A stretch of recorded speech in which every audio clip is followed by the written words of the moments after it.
the solution to that is the women that you're speaking of, they're missing out on wholeness and peace in a relationship because two are always better than one. So they need to get the counseling that's required to get them to another point in their life because they're stuck. They're stuck as children in the immaturity that wherever they were left or where they experienced that trauma. And it's really time to get over it. And we need to guide them in that direction. But I got to ask you something. This is a little bit off, but I got to ask you. Last week, I heard you call someone a mammy. And I was quite offended because I always wanted to know what type of woman would call another woman a mammy. Because I get it all the time in my comments. You don't have to answer Hold on for a minute. Let me ask the question. I get it all the time in my comment section, but in the comment section, you never see a face. You never know who this person is. And I was so shocked to hear that from you because just the week before that, I was so proud of you because you was willing to have a conversation with another man about, hey, listen, how can we put this back in the road? Or that was what my takeaway was. Is you were talking to we need to talk. And y'all were having a very good conversation. But last week I heard you call someone a mammy. We're not. Let me jump in before we go down a rabbit hole, and I want you ladies to come back to that. So to take it back to what we were talking about, let me go back to the dating phase in general because also we about success and marriages. We jump straight to marriages.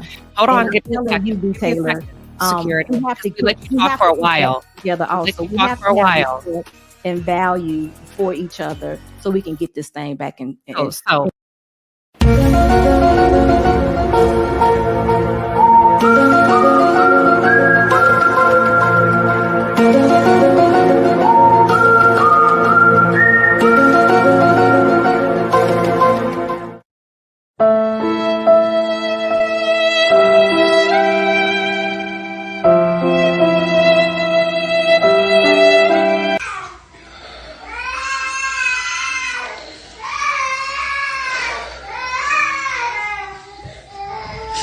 To the mothers that have the luxury of having the child's father around. To the mothers that have...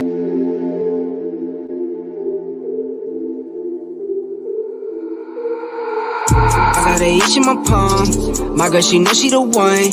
I put the ice on her hand. I put some ice on her arm. See me shining in the light. Know you found me in the dark. Talking how you wanna leave. Girl, you made this far. Taking trips overseas. No, I won't be long.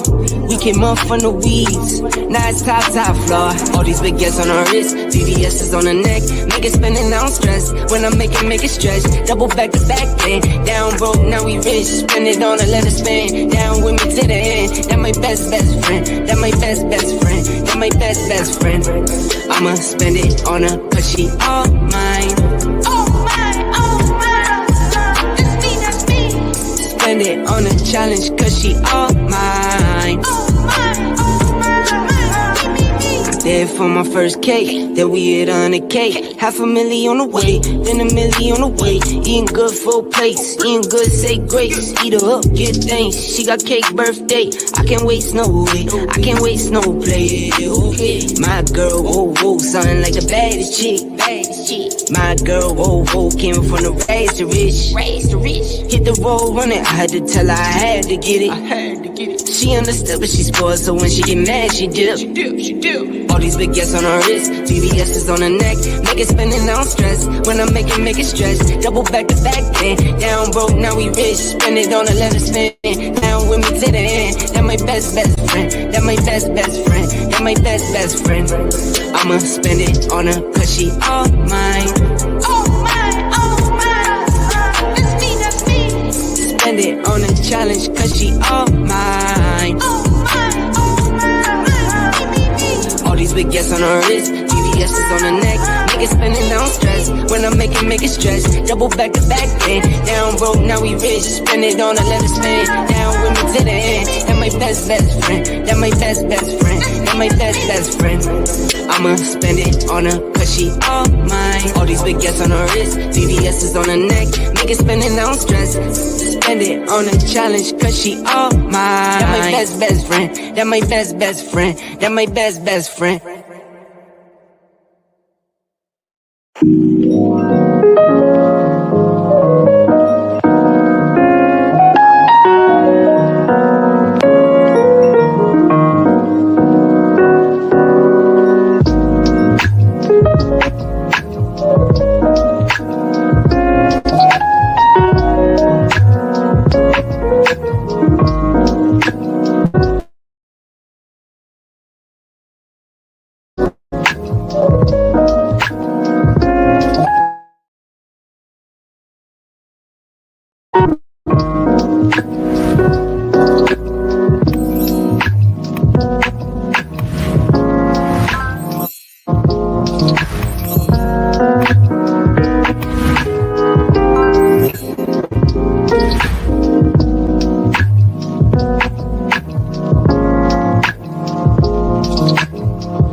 tried and tasted wrong.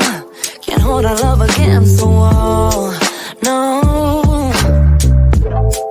Every inch of me is hurting and I just wanna leave it all behind. Yeah, I'm breaking up with you tonight. Yeah, you know it's hard to say. Yeah, you know we're not okay. I can see it in your face.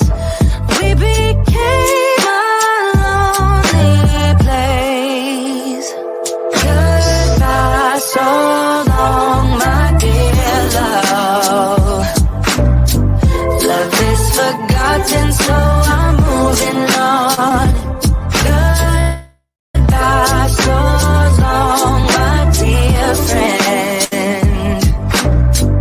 We did our best until the very end. Baby, I don't wanna fight. It has to hurt, that's how I know it's right. But you won't feel the pain alone, no. Every inch of me is hurting and I just wanna leave it all behind. Yeah, I'm breaking up with you tonight. No, it's hard to say. Yeah, you know we're not okay. I can see it in your face. We became a lonely place. Yeah, goodbye, so long, my dear love.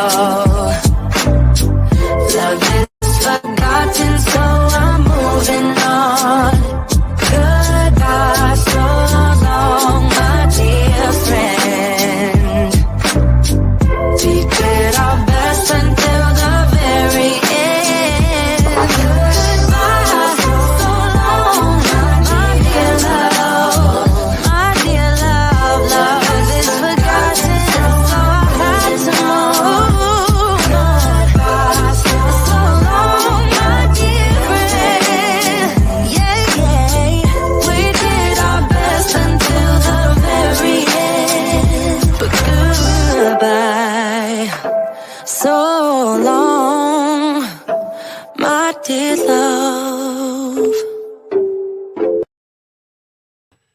All right, guys, we're about to start in 1 second. I got a special guest on tonight, Letitia Underwood with Two Hearts Matchmaking, and we're going to explore the dynamics associated with the assignment.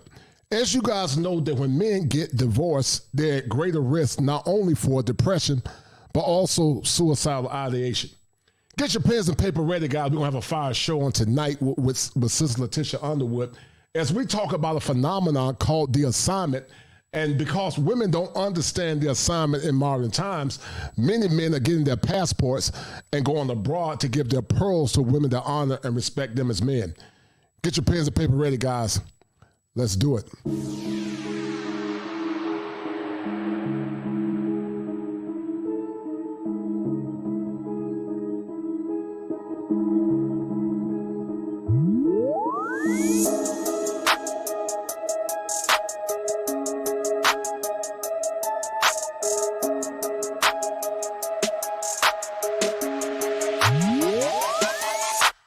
Do modern women understand the assignment of marriage? Are they fit for the office that so many women honored years ago? We're going to have a very powerful discussion on tonight with Letitia Underwood. Are you guys ready to be liberated? Let's do it.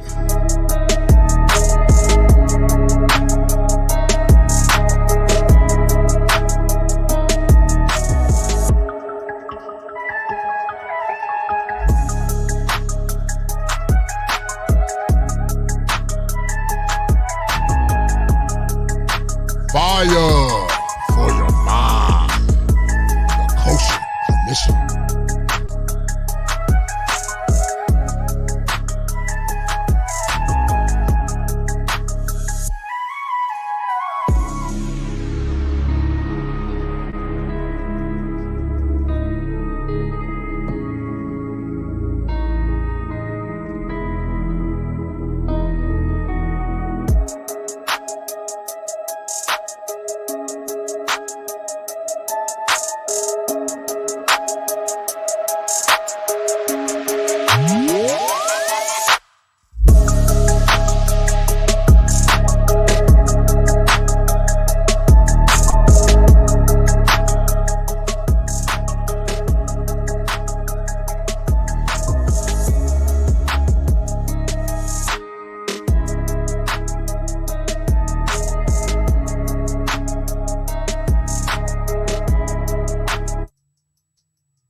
All right, guys, we're going to have a powerful discussion on today. And I got my dear friend Letitia Underwood in the house. How are you doing, young lady?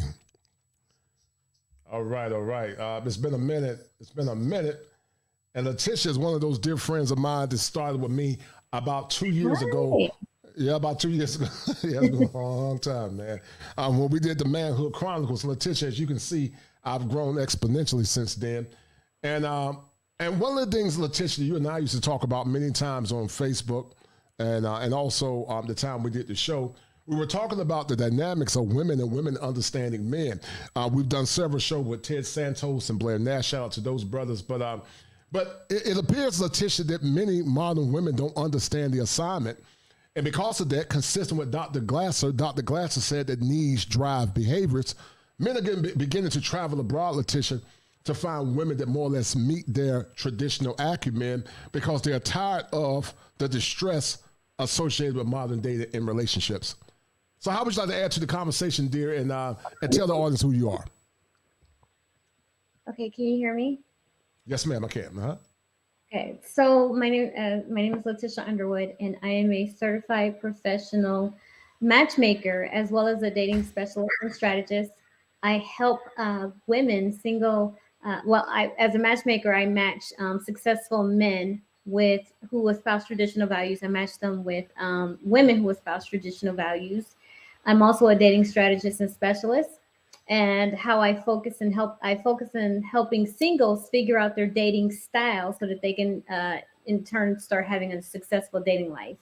And there are two dating styles. You're either modern or you're traditional. So If you're modern, you're going to date one way. And if you're traditional, you're going to date another way. So I help people figure that out, and I've been doing this for almost 10 years now. So, and like you said, we started on your other channel. We met in, what was it, Straight Talk or Safe House? Yeah, Straight Talk. Yeah, right. Straight Talk, right.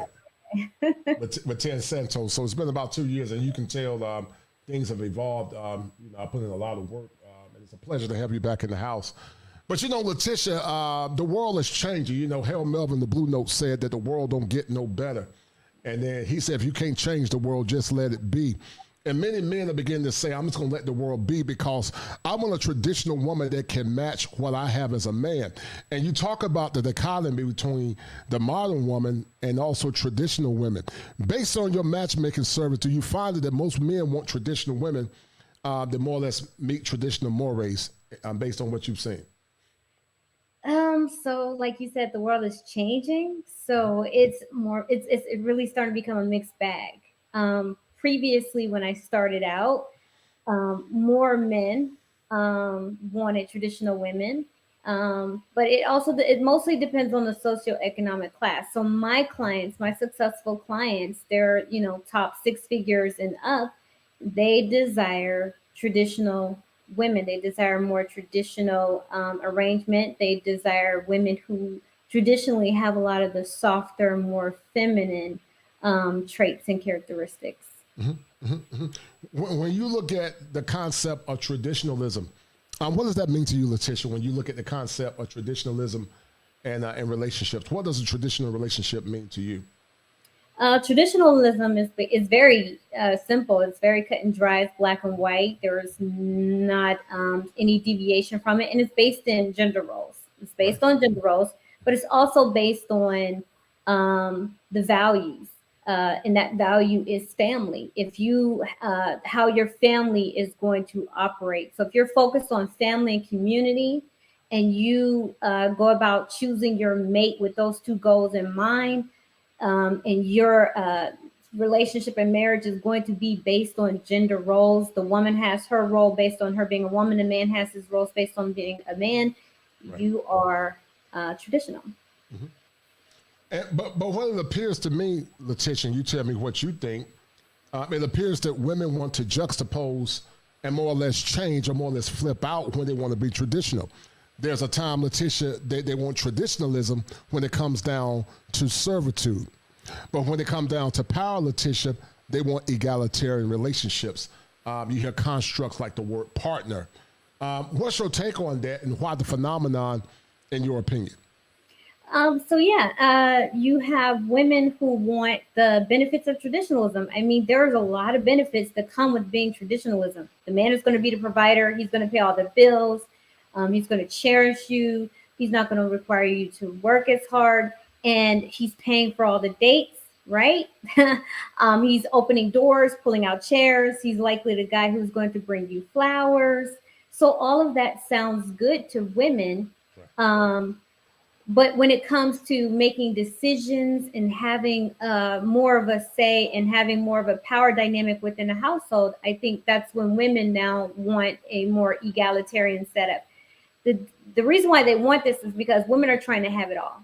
Right. Modern women are trying to have it all. They see the benefits of traditionalism, and then they see the things about traditionalism that they don't like the submission, loss of a lot of autonomy.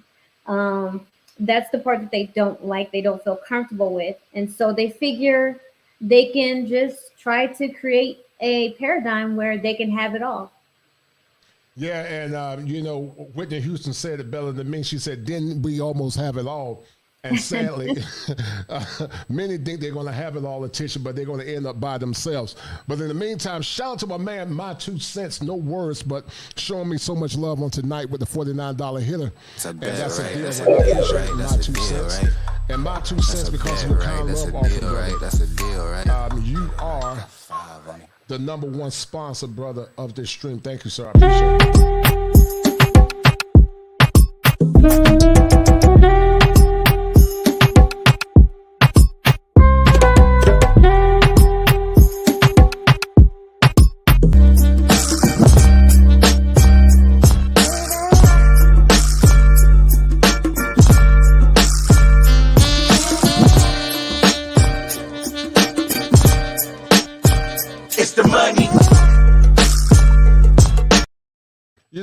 I've always loved about you, Letitia, you're born under the Capricorn. And Capricorns have a very strong business acumen.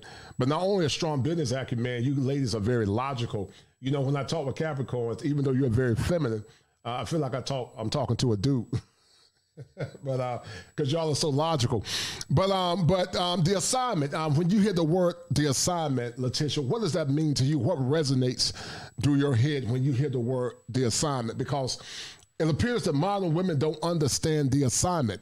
And because they don't understand the assignment, there has been a condition called relationship inflation. And that relationship inflation is causing them to think that they're better than what they really are. What ruminates or come to your mind, dear, when you hear the word assignment? Okay, so when I hear the word assignment, for me, that means, okay, ladies, you need to have an understanding of the marketplace, the dating and marriage marketplace. And if you want a husband, then you need to understand what it takes to get one, especially if you understanding the type of man you want and what is going to be required of you. That's what I understand by the assignment. Unfortunately, I don't know what's going on in the dating marketplace right now. It's wild. It is wild. You have women who are believing that they don't have to do anything in order to attract the type of men that they desire. Also, they're deciding that they're not even gonna date. They're pulling back from the marketplace. If they can't get what they want, they're deciding they're just gonna pull back. That's been happening, I think, in the last 10 years. And unfortunately, the ladies who first started that, now they're 50 plus and they're regretting it. And so now struggling in the dating market, and it's changed from what they knew.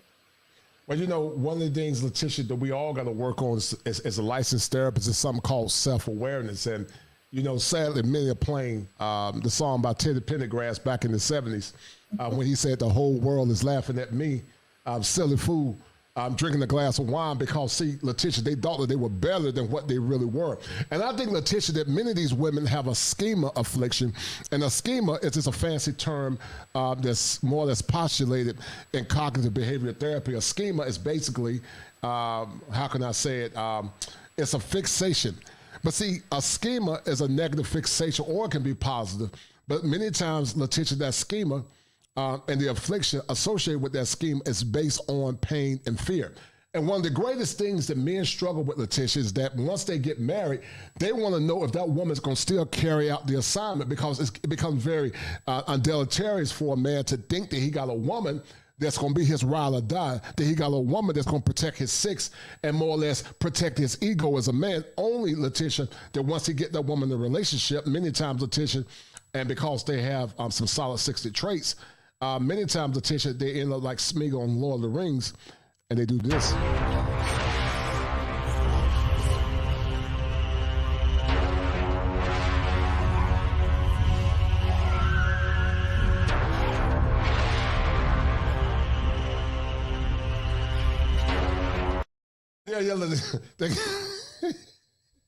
Yeah, Letitia, they can't wear the mask but for so long, and once that man say I do, you know, they get that schema affliction, because really, Letitia, they have a lot of vitriol for the man that they're dealing with. Many times they're dealing with issues from their past where they haven't got the proper healing, and because of that, when a man gives them buzzwords like submission, assignment, honor, and duty, obey, they get triggered. And see, here's the paradox, Letitia. You still want a man to defend, protect, and provide, which is a form of service. But when a man said honor and obey and respect me, then they got a problem with it. And another problem with that, Letitia, is that some of these women call themselves believers. But consistent with theology, if you believe in it, you know, the gospel is replete with scriptures that tell the woman to honor and obey her husband. To respect him as a man. In the Old Testament, Sarah called Abraham Lord.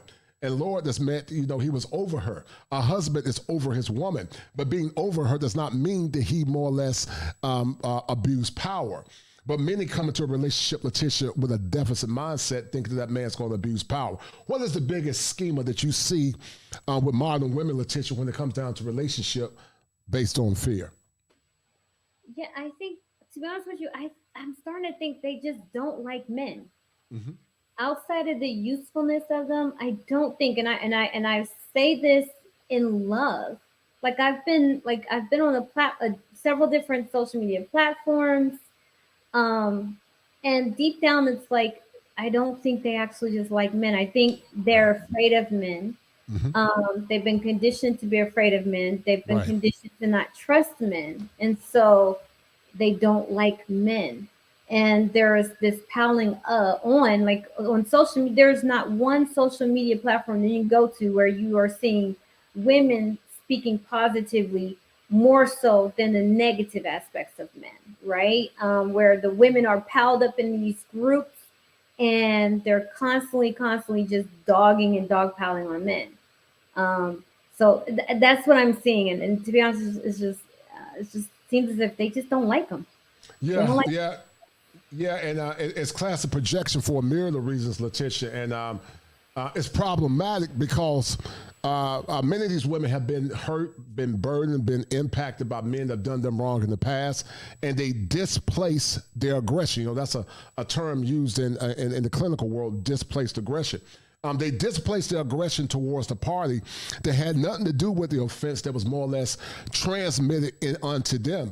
And listen, all human beings can be recipients or carriers of displaced aggression based on what they've been through. But I'm convinced that because some of these women are dealing with unresolved issues, it could have been trauma from seeing their mothers struggle. It could have been the vicarious trauma of seeing their mothers go through DMV. It could have been for a myriad of reasons, but also it could just be plain rebellion. We always assume, Letitia, that everything that a woman go through is predicated on trauma, and it's not always predicated on trauma. Some of it is just being rebellious. You know, I want to be in control because I think a lot of this, Letitia, is spiritual. You know, theology said that she will have a desire for her husband in the book of Genesis, but it said he would rule over her. And it basically meant that she want power in the relationship. And I think that's what's happening now, Letitia. So many women come into relationships wanting power. That's why they use buzzwords like partner or whatever, because they want power in the relationship. And what I'm seeing, Letitia, consistent with, you know, women say, well, he got to make a certain amount. Some of these men are making great money and they still don't honor and respect their men, because they really want their men to be subjugated unto them. And I tell men, Letitia, to always stand in power, because women at the forefront, even though there are variables beneath it, they only respect power and strength. That's why psychologically women like taller men, because it's the illusion and the projection of power. But in the meantime, I'm going to read this super chat. Shout out to my man Gregory Scotland for the $30 hitter. Gregory Scotland said, salute Kosher. Have you noticed the foreign women are increasingly seriously critiquing American women? Dennis Sperling has said, expect more. There's no doubt. I believe that's true. And I appreciate it, Gregory Scotland. Thank you for that $30 hitter. And it's a deal, right? Thank you, sir. I appreciate it. Thank you, Gregory Scotland. Thank you, sir. That's a bet, right? That's a deal, right? That's a deal, right? All right, we're going to get into it. Shout out to the Exalted Lioness. That's my dear friend, Chantel. And Chantel, we're going to have to get the Freedom of Islam out for Chantel, man. You know, Chantel been triggering a lot of women here lately. She's been triggering a lot of women, man. She's a brave soldier. So shout out to that sister. Nothing but love and respect for her. Guys, y'all know who Chantel is. She's way bigger than me. I'm just a little star in her planet.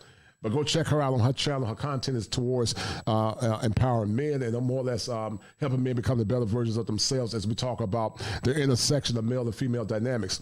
But Letitia, I'm going to ask you a question. It appears that you have evolved. It appears that you are understanding or did always understand the assignment. Did Letitia Underwood evolve? Did she always know the assignment? Or just more or less something that you went through and you became a better woman based on vicarious circumstances?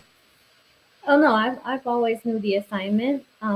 It's just something that I've known since I was a little girl. I've always knew that I wanted to get married. I always knew the type of man that I was going to marry, and I knew what my assignment was as a wife. Right, was to be the nurturer and caretaker of the home, the children, and my husband. I also was taught that there is a way that ladies act in accordance to men's desires. So my mother was very big on that. Did I always get it right? Did I always get it 100%? No, absolutely not. Was I perfect? No.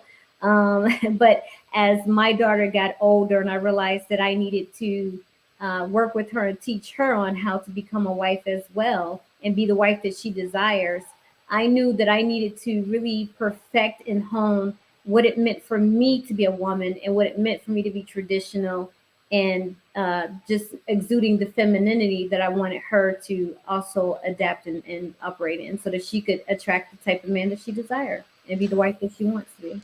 Yeah, no doubt. That's excellent. You know, and Letitia, one of the things I think a lot of men are beginning to see and say is that many modern women are very predictable in their behavior.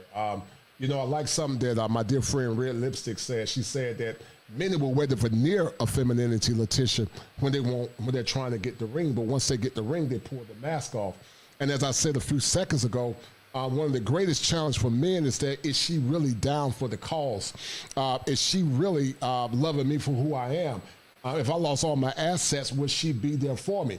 And I'm beginning to believe now, Letitia, that many modern women are solipsistic. And we're going to talk about that in a minute, because solipsism is something that many women struggle with. Even good women can struggle with solipsism if they're not self-aware, if they don't have the mental dexterity and the discipline to augment or change that solipsism, and if they have not been trained and tempered with sound training from their parents or some type of faith, they can fall victim to it, Letitia. Have you been more or less been guilty of falling prey to being solipsistic? No.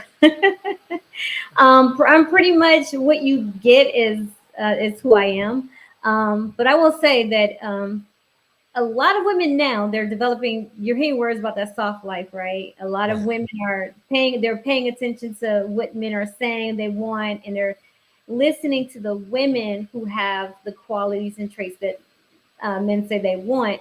But women aren't able to carry that as long as they used to be able to. So you don't even have to wait until marriage to see that. Men should start recognizing that, and you'll be able to recognize that just even not even in a dating, but in the talking phase. The moment you start talking to her and you say something she does not like, that she's uncomfortable with, and you stand your ground, all that softness is going to go out the window. I've seen it time and time again.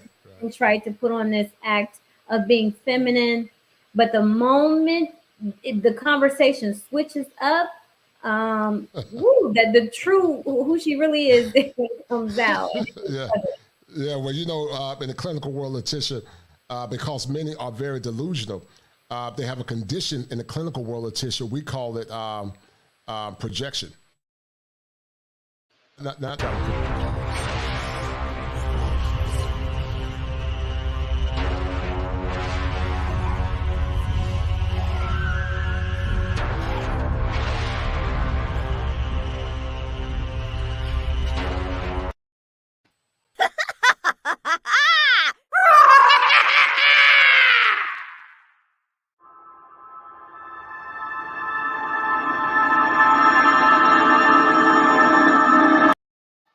It's called egocyntonia, and egocyntonia, Letitia, is a byproduct of people that think they should feel the way that they feel. A person that's delusional, Letitia, is a byproduct of egocyntonia. A person that is going through a mental health crisis and they don't like the way they feel, Letitia, it's called ego dystonia, which basically means I don't like the way that I'm feeling. But all too often in modern times, the modern woman thinks that her pathology is normal. And that's why I've said before, Letitia, several times, that black girl magic is not going to save the black community. Anything outside of a miracle is going to save this current community that we're in now, because the lack of self-awareness, the lack of self-introspection, the lack of contrition, the lack of forgiveness, the lack of being empathetic and sympathetic to the needs of men and their humanity is causing a lot of women to get in a negative tailspin. And because they're in that negative tailspin, Letitia, they can never become the better version for themselves. Being part and understanding the assignment is not about you, it's about us. And many times, Letitia, when they come into marriage and relationships, they think it's about them, because on the marriage day, they have the dresses on, everybody's, it's a big party. And they think the focus is about them, but no, sweetie, the focus really is about us. And you coming into that man's life ready to serve him and helping him take money and multiply and become the better version of himself. Why is it that, Letitia, that so many women don't understand the power of multiplication as it relates to the assignment, in your opinion?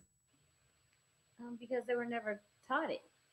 They were never shown it. I mean, you cannot expect women who are raised by single mothers, raised without the father, raised without seeing how a wife operates with the husband, to understand what it means to be a wife. Like, I get so many women when I'm hosting content or creating content, or when I'm giving this information about what men are looking for, what it means to be a wife. So many of them said, my mother never taught me these things. My mother never told me what it means to be a wife, because that's the number one question I ask a young lady or a woman when she says she wants marriage. And I say, ask her, why do you want to be married? And what has your mother taught you about being a wife? And they can't ever tell me. So that leads me to believe that they were never taught it. They were never shown it. They just don't have the skills for it. So if someone has been taught something, if you look at a preschooler, right? When you get a preschooler, they don't know their ABCs until they get in that classroom, or they have a parent working with them, and then they learn the ABCs. The further they go in school, then they learn words. They learn how to put those letters together to form words and to form sentences. The same thing happens with math or anything that's learned, right? Unfortunately, women just aren't taught. This is not something that you know innately. You have to know how to operate with someone in a relationship, and you're either are taught it by example. You see it in examples around you, mostly in your family, or you learn by example. And sometimes that example means being in a relationship and learning from that man on what he expects of you, what he desires.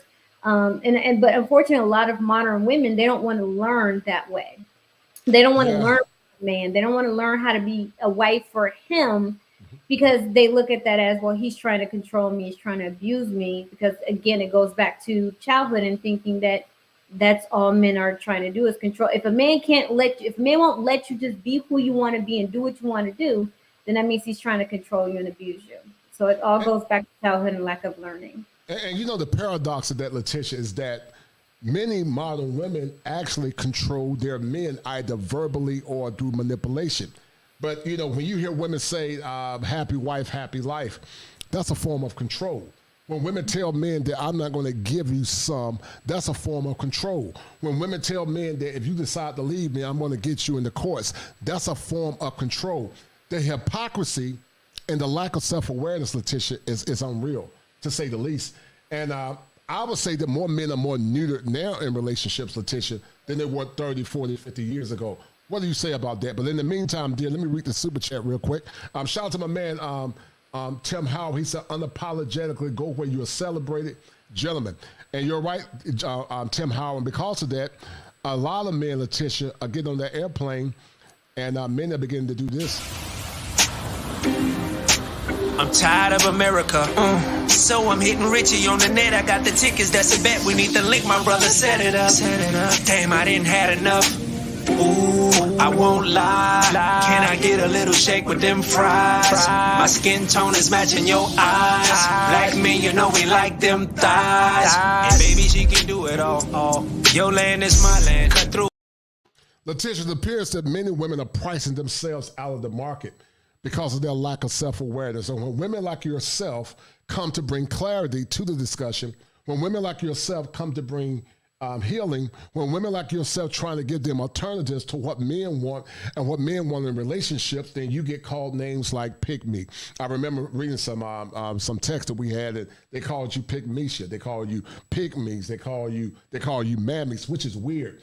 And it appears, Letitia, that Black Girl Magic is not only not going to save the Black community from cultural dysfunction, but a lot of our women turn on their own other sisters like yourself that come in a spirit of grace. But see, so many have been capitulated by groupthink, Letitia, that when you supersede or go outside of that groupthink, then they will cannibalize you. What's your take on that? Yeah, I was just called. I was told I was being male-centered on the conversation the other day. I was told I was being male-centered, and the reason why I was being told I was male-centered is because the conversation was around violence, and the ladies were saying how violent men are, and I'm like, well, studies actually show that when it comes to domestic violence, women are the perpetrators at a rate of 70%, more so than men. And then when you look at same-sex relationships and marriages between women, women are very, very violent. They're very, very volatile. So yeah, I get called a pick me. I get called a pick me, Misha. But here's the thing, right? You want to get picked. We all want to get picked. Right, right. If your goal is to get married, you want to get picked. So it used to hurt before, because I couldn't understand it, because I'm like, look, I understand the type of men that you want, and I'm just giving you the information that you would need to be able to be with one successfully. And yeah, a lot of pushback, a lot of vitriol, because again, they can't handle the truth. And the truth is, you cannot, one, we're not men. There is no such thing as equality amongst the sexes. No, it was a lie, ladies. It was a lie. Right. I'm gonna look at you and tell you, it was a lie. Okay, we were lied to. There's no equality amongst the sexes. So you're trying to have equality and have it all. You're trying to have this equality, have this power dynamic while trying to be women. It's not going to work. You're gonna have to pick a side. Who do you want to be? What do you want to be? Do you want to be the woman in a relationship, or do you want to be the man in a relationship? And I think they're just having a hard time because there's this lie, this propaganda that women can have it all, that you could be powerful, you could be strong, you could be competitive with your man, and you can be equal to him and still get all the benefits of women who don't have that mindset. Right. And what they don't understand, Letitia, is that human beings are equal. We're equal as human beings, but we're not equal in role and design. There are things that you can do that you're superior at, but there are things that I can do that I'm superior at. Men tend to live in the future. Women tend to live in the here and now. And because of that, Letitia, they make so many bad decisions when it comes down to relationships. And we're going to get into it a little later as we continue to explore this conversation. Well, I know you got a daughter. What did you teach your daughter about the assignment and more or less falling under the leadership of her husband and supporting him as he supports her? Because I don't believe the women should just fall under any man per se, just because he's a man. But if that man has proven himself, Letitia, to be a noble man, a man of valor, a man of respect, dignity, and honor, then that woman should fall under his leadership. But now, Letitia, so many women, they don't even have a modicum of what their grandmothers or great-grandmothers had. Many have kids by multiple men. Many have been extremely promiscuous. The young folks call it ran through. But they want a top-tier man. But when that man says, okay, well, what are you giving me in return? You're not giving him a damn thing. He ain't got nothing in return. You want the best of best in men, but you give him mediocrity. You say $75,000 is not enough, but that man could say, I'm dealing with pre-owned box. So why would I pay full price for something that's been used? But you want that man to pay full price when you're not giving him anything. You don't want to cook. You don't want to clean. Sex is a chore. You want to schedule that. But you gave your best years to men that were worthless, men that did not have the same level of Janae Sinqua as your husband or the man that you're dating. But you put him or make him damn jump through hoops. What's wrong with that picture, Letitia? So my daughter's 22 years old. My daughter is actually engaged now. She met her fiance when she was in her first semester in college. They had one date and it was a wrap. They've been together ever since. That's good. But I've been talking to her and training her and grooming her since she was a little girl that, you're supposed, that it's not just about you, that if you focus on him, then he'll focus on you. But it's a matter of having the qualities, having the skill set to attract the type of man you want. So yes, I taught her to cook. I taught her to keep a clean environment, take care of herself, and then be able to provide all of this to her husband. My daughter's an excellent cook. Not only that, but I taught her communication skills. I taught her that the conversation is not always all about her, that she needs to listen and she needs to understand that he exists in a relationship too. So when there is an issue, that you need to focus on conflict resolution rather than more so than defending yourself. So when my daughter would call me about anything in her relationship, she didn't call me about him. She only called me about her. Mom, okay, I think I've done something. Here's the situation. How do I fix it? what do I do? How do I address this, or how should I feel about this? So, having if you have kids, having their back, and then understand, teaching her to be open. Like I taught her how to be open and be vulnerable with a man, because that's what men want. Like you don't have to have this guard up and be closed off. But the most important thing was teaching her to choose the correct man.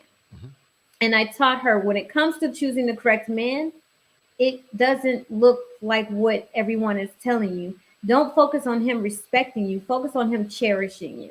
Right. How does he feel about does he cherish your emotions and your feelings, or does he just push them to the side? One thing is, you're a young lady, you're a virgin, you are feminine, you have traditional values. Right.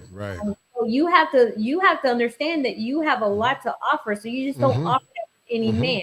First off, not having sex until you're married.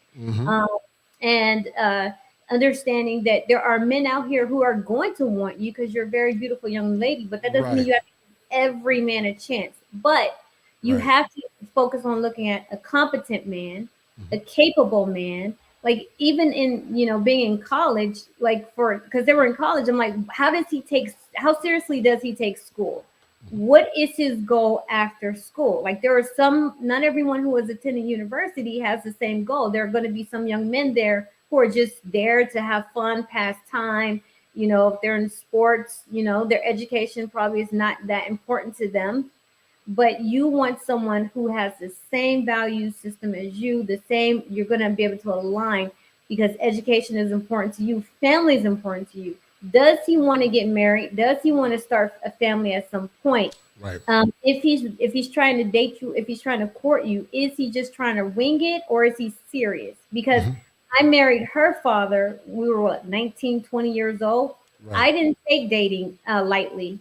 I was always serious. So I only dated young men who wanted marriage. Right. And so for her, if you can tell even at that age if they're serious or not. So she's only dated. This is her only relationship. This is the one relationship she's been in for 4 years, and now they're engaged. But she chose correctly. And he's a really, really solid young man. I'm really, really happy for their relationship. Well, I applaud you, dear. I applaud you for your tenacity, your foresight. And also I applaud you for setting your daughter up on the mantle. I consider your daughter a 5-star recruit. In basketball, a 5-star recruit is like the top of the line. You got a daughter that's beautiful, college educated, and a virgin. Oh, now a woman like her, she's wife ready and trained. Oh, she get all bills paid.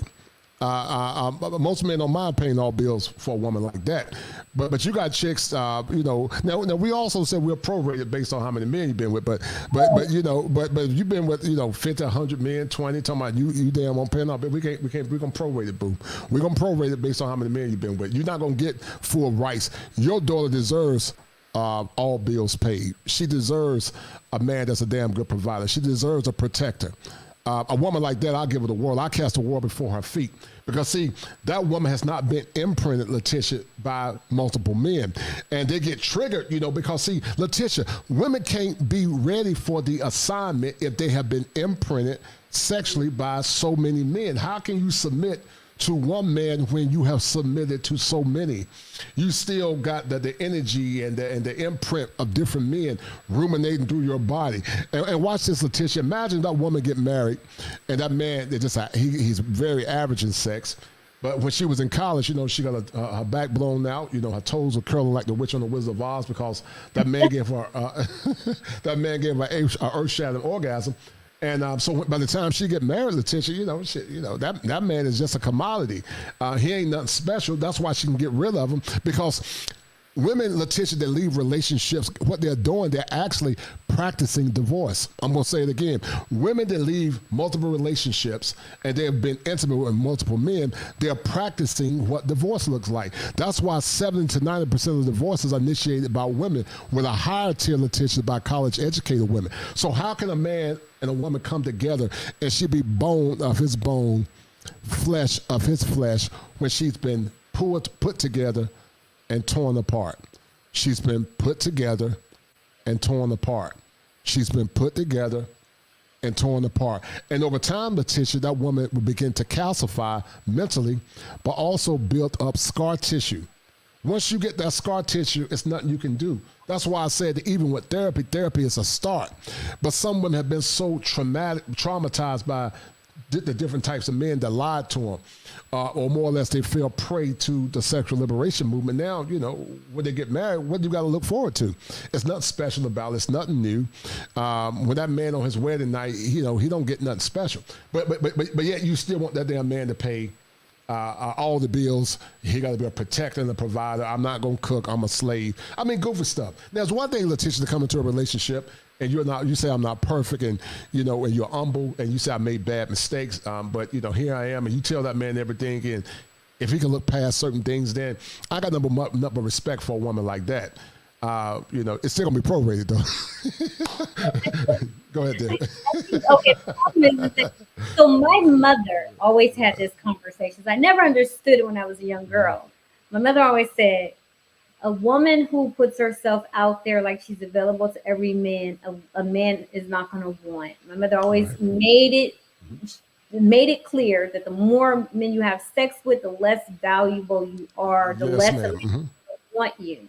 So, and that's something that I taught my daughter as well. Like, this is something that you don't want to go down that road, because pair bonding or lack thereof is a real thing, right? It's a real thing, right? When you are, and I think men need to understand that the reason why women aren't able to attach is because they're having so many casual relationships. That's right.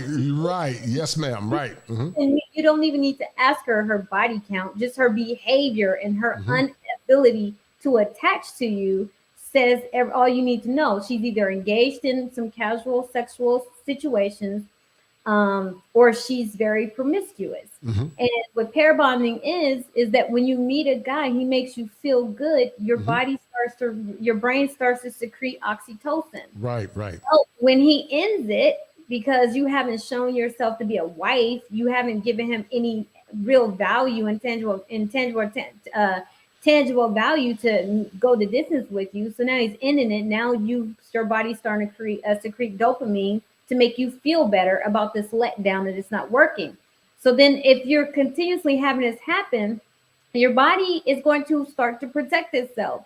It's going to stop secreting oxytocin, and it's going to start secreting more dopamine, which makes you feel good for a moment, but you're not able to bond. So now what's going on is they're chasing that dopamine high. That first man that made them feel really good in the bed, outside of a relationship, outside of a connection, a bond, that's the man they're now chasing in all these other dynamics. So meaning that man blew her back out. So that's what they're looking for now. Now they're looking for that fix. I need to have sex with the best, most viral man, because I want to feel good. And it's really sad that the women are now vetting men. When I am to find out that women are vetting men through sex, that's never a good way to figure out if that man is who you actually want to be with. And that's why you see a lot of unfortunately see a lot of unplanned pregnancies come out of those situations. Right. And, and when they get married, it's not special about sex, because they've done everything. So, now they got a white dress on, which really was designated for virginity. And that man gets nothing. But yet you want him to pay all the bills. You want him to be traditional. I'm not going to cook. I'm not a slave. I mean, the level of delusion, Letitia, is appalling. And because of that, so many men are beginning to travel abroad to get their needs met, consistent with Dr. William Glasser. Dr. William Glasser said that needs drive behaviors. What are those needs? The need for power, fun, freedom, belonging, and survival. The three that men are looking for in the contemporary framework of America is power, fun, and freedom, and also belonging, because men feel exiled in their own country. They don't feel like the woman that they're dealing with is a recipient of understanding the assignment. And see, Letitia, what women don't understand is that you're a very feminine woman, a woman with a soft voice, a woman that have soft skills, a woman that can speak life into a man, a woman that knows the art of seduction, and she's not using the art of seduction for manipulation per se, but she's using the art of seduction to make her man feel better about himself. That man will go, like Sam Cooke said, he'll go the mile of the way. He'll listen. That man will do everything in his power to make that woman life comfortable. But see, these women think that by fighting their man and they want to empower in the relationship, that's how they get that man to bend to their will. But their true power is their ability to be feminine on a consistent basis. Their ability to acquiesce, Letitia, to what that man needs. And what women don't understand is that when they're operating not only with soft skills and feminine virtue, she can help that man become a multiplier. Because, see, he is the husband, the giver of life. She is the garden, and the children are the fruit.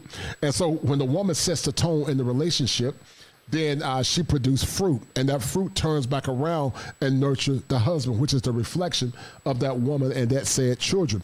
But they don't understand the economy, Letitia, and because of that, so many will be alone, so many will be by themselves because they don't understand the assignment. How do you remain so resilient, Letitia, in a time where there's so much animus towards women that think like you? This is just me. I don't know how any other way to be, right? And to be honest with you, I wasn't always able to be resilient, right? I've had to capitulate as a younger girl because it was never okay to be soft. It was never okay to be feminine, be the girly girl, because you were considered weak. You were considered weak. It was backwards. It was old thinking. But I can't help being who I am. And then especially with my daughter and knowing that she's been watching me all this time. Like, your children are watching you. I could care less about how they feel about me truly, because I am who God has inspired and created me to be. And that's all I know. So if they're going to have a problem with it, does it hurt to hear the words? Sure, sometimes. But in the end, I'm going to continue to be me. That's how I've always been. And I mean, it worked for me. I mean, looking at how modern women moving and how the marriage rates, their marriage rates are plummeting, and seeing how it's very difficult for them to get married.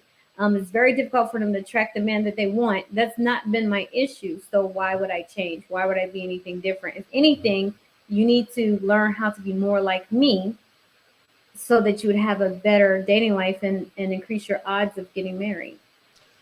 Yeah, and men are wising up, Letitia. Men are beginning to understand that their worth as a man mean more than anything. I don't know if you know the guy Jason David Frank. He was a Power Ranger. He took his life because his wife decided to leave him. And, you know, there's this old saying that said art imitates life, and consistent with music. The guy David Ruffin said, my whole world ended the moment you left me, baby.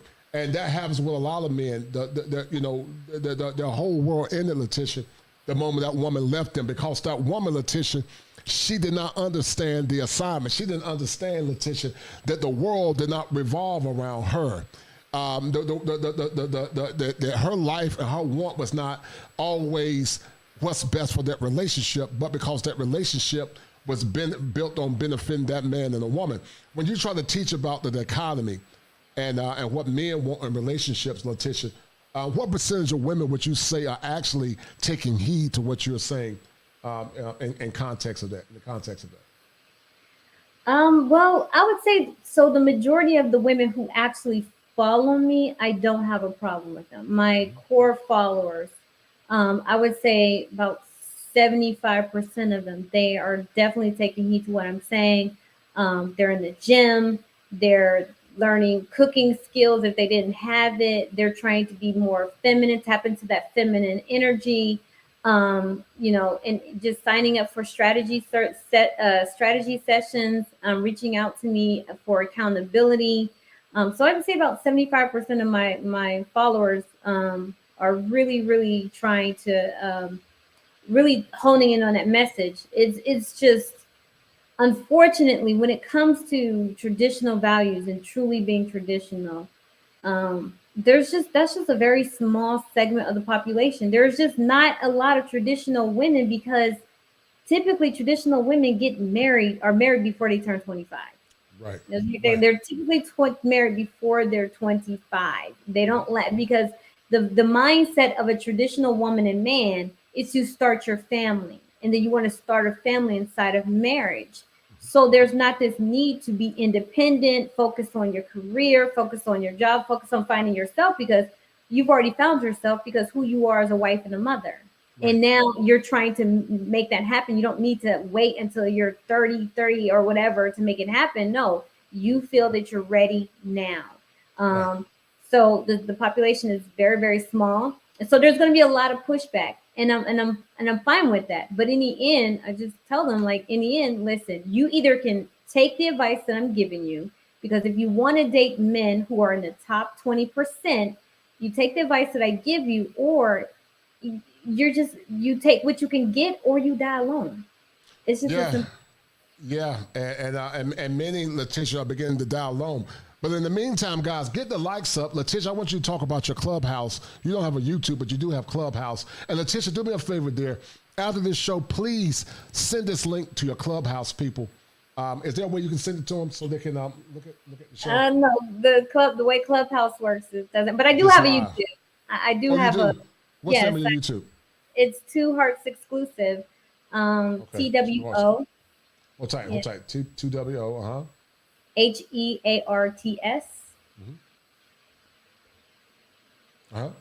EXCLUSIVEMM. Two Hearts exclusive, right? Yes. All right. Do me a favor. I'm gonna share. I'm gonna try to. Can you live simulcast the stream, and stream it so your people can look at this while we talk? Is that possible? No, because the way Clubhouse works is I have to open up a room. No, not Clubhouse. Your YouTube channel. YouTube. Oh, I don't know how to do live streams. No.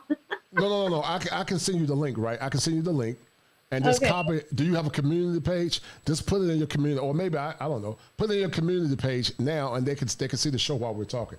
Let me see if I can find it. But yes, I do have a. Hold on. So, like, also they're asking me if I have an IG. That's where I have most of my information is on IG. Okay. IG is at 2, the number 2, Hearts exclusive. Okay, hold tight. Let me. Okay. All right. 2 Hearts. It's mostly on IG. Okay, cool. No problem. All right, mostly on IG. Okay, good. All right. So what is the vitriol, Letitia, and the pushback that you get from a lot of women in your groups? What's the biggest pushback that you get? Oh, the biggest pushback I get is submission, submitting to men. Also, they don't like men. They don't like men. Anytime I talk positively about men, they don't like men. I'll give you a case in point. So in Clubhouse, Clubhouse is just Letitia Underwood. That's where that's where you can find me the most, is on Clubhouse. When I do a lot of the teaching is on Clubhouse at Letitia Underwood. But I had a room, I hosted a room with the top 5% earners, and I've had over well over $400 million on that stage. The men combined, their income combined was well over $400 million. I had John Ledger, who is the former CEO of T-Mobile, on the stage, on the panel. And the women just seemed like they just did not like the men. They didn't like what the men were saying, how the men were very upfront and honest about what they want and what they expected. I hosted that room again. And it has a chat, and the women they just don't understand what men want, what men at that level want, and what they desire. They want these men, but they want these men for a lifestyle. But when I have to, tell them, like, you're not gonna get married at that level if you're packing on some pounds. If you're a size 4, I would say 4. I say 6, but 4 will give you a lot of wiggle room. Your size 4 and under, that's that's going to get you in the door. But it doesn't stop there. You have to be, and what women don't realize is it's not about you just looking good and being a size. It to them it signals healthy. And healthy women have babies, lots of babies. Right.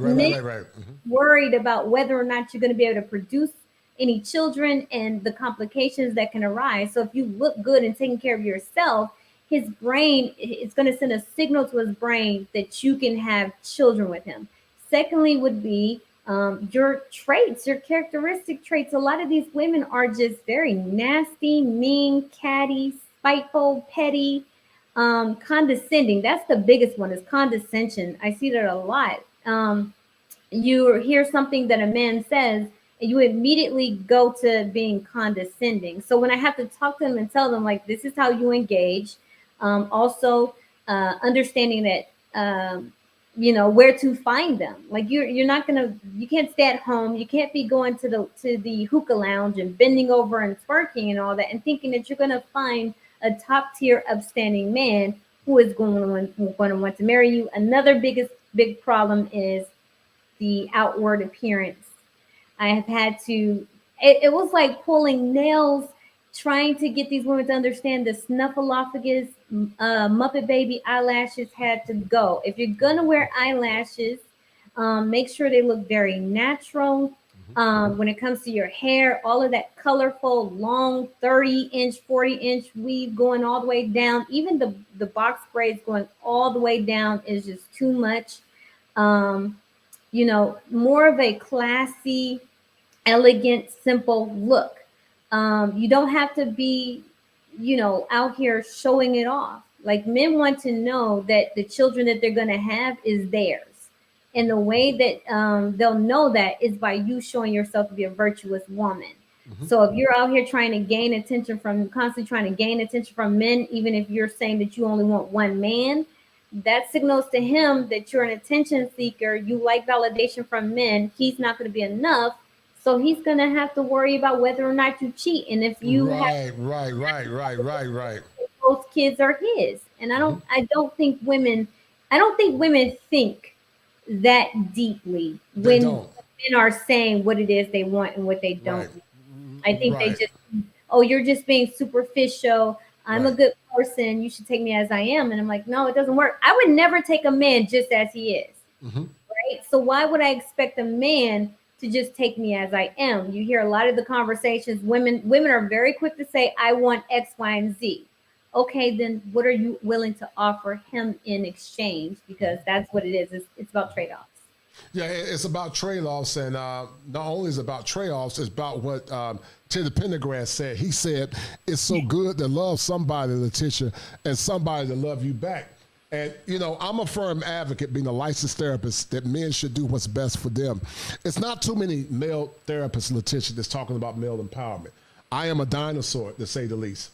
I'm matriculated at one of the greatest schools in the world, international school, UNC Chapel Hill, NCCU, which is an excellent HBCU. I got a degree in law enforcement. So I've done it all, law enforcement, general social work, to being a teacher, special ed teacher, and now being a licensed therapist. And I've done it all. So it's always been a burning passion of mine to see men empowered, because nobody is empowering men. The churches don't really talk about the virtues of male empowerment. And many times the teacher, when they hear what men are really saying, they go to what's called, they go to a snap, because for so long we never asked men what they wanted. I did a show, Letitia, in the past called Black Love Without Consent. And basically I postulated the position, how can there be black love if you never got consent from black men about what they wanted? You can't say this is what black love is, but you never got consent. You made a presumption that this is what men wanted, but you never asked men, what do you want in a woman? They just assumed that I could do what the hell I want to do. I can give my body to a bunch of men. Now I can have kids by multiple men. I can be overweight. I can be slovenly. My pH can be off. and he just supposed to damn accept me for who I am because his damn mom is black. But they never asked the question about his daddy being black.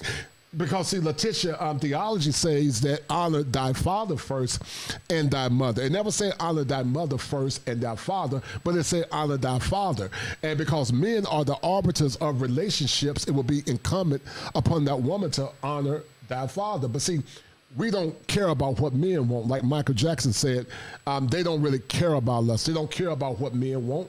And when men tell them what they want, then they use shaming language. Your mom is black. Who hurt you? You got a small penis. You got little penis energy. No, sweetie, you got big box energy. You know, his penis ain't that small. It's that you've been running, you've been having so much fun with so many men that your box has got big. So it ain't got that he got little penis energy, because there was a time, Letitia, that women like your mother and your grandma, or maybe your great-grandmom, they only knew one or two men their whole lives. So when that man would die, Letitia, you know, that bond was broken. And when that bond was broken, Letitia, they would probably die right afterwards, because that's all they knew. That's all they knew, Letitia.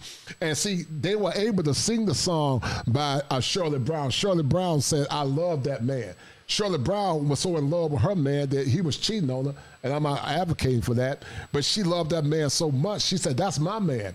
But see, now, Letitia, women, because they've been imprinted, like you were saying, and you did an awesome job talking about it, because I call it oxytocin. I'm going to mute you for a minute, dear. It's a lot of static in the back. But I call it oxytocin burnout, Letitia.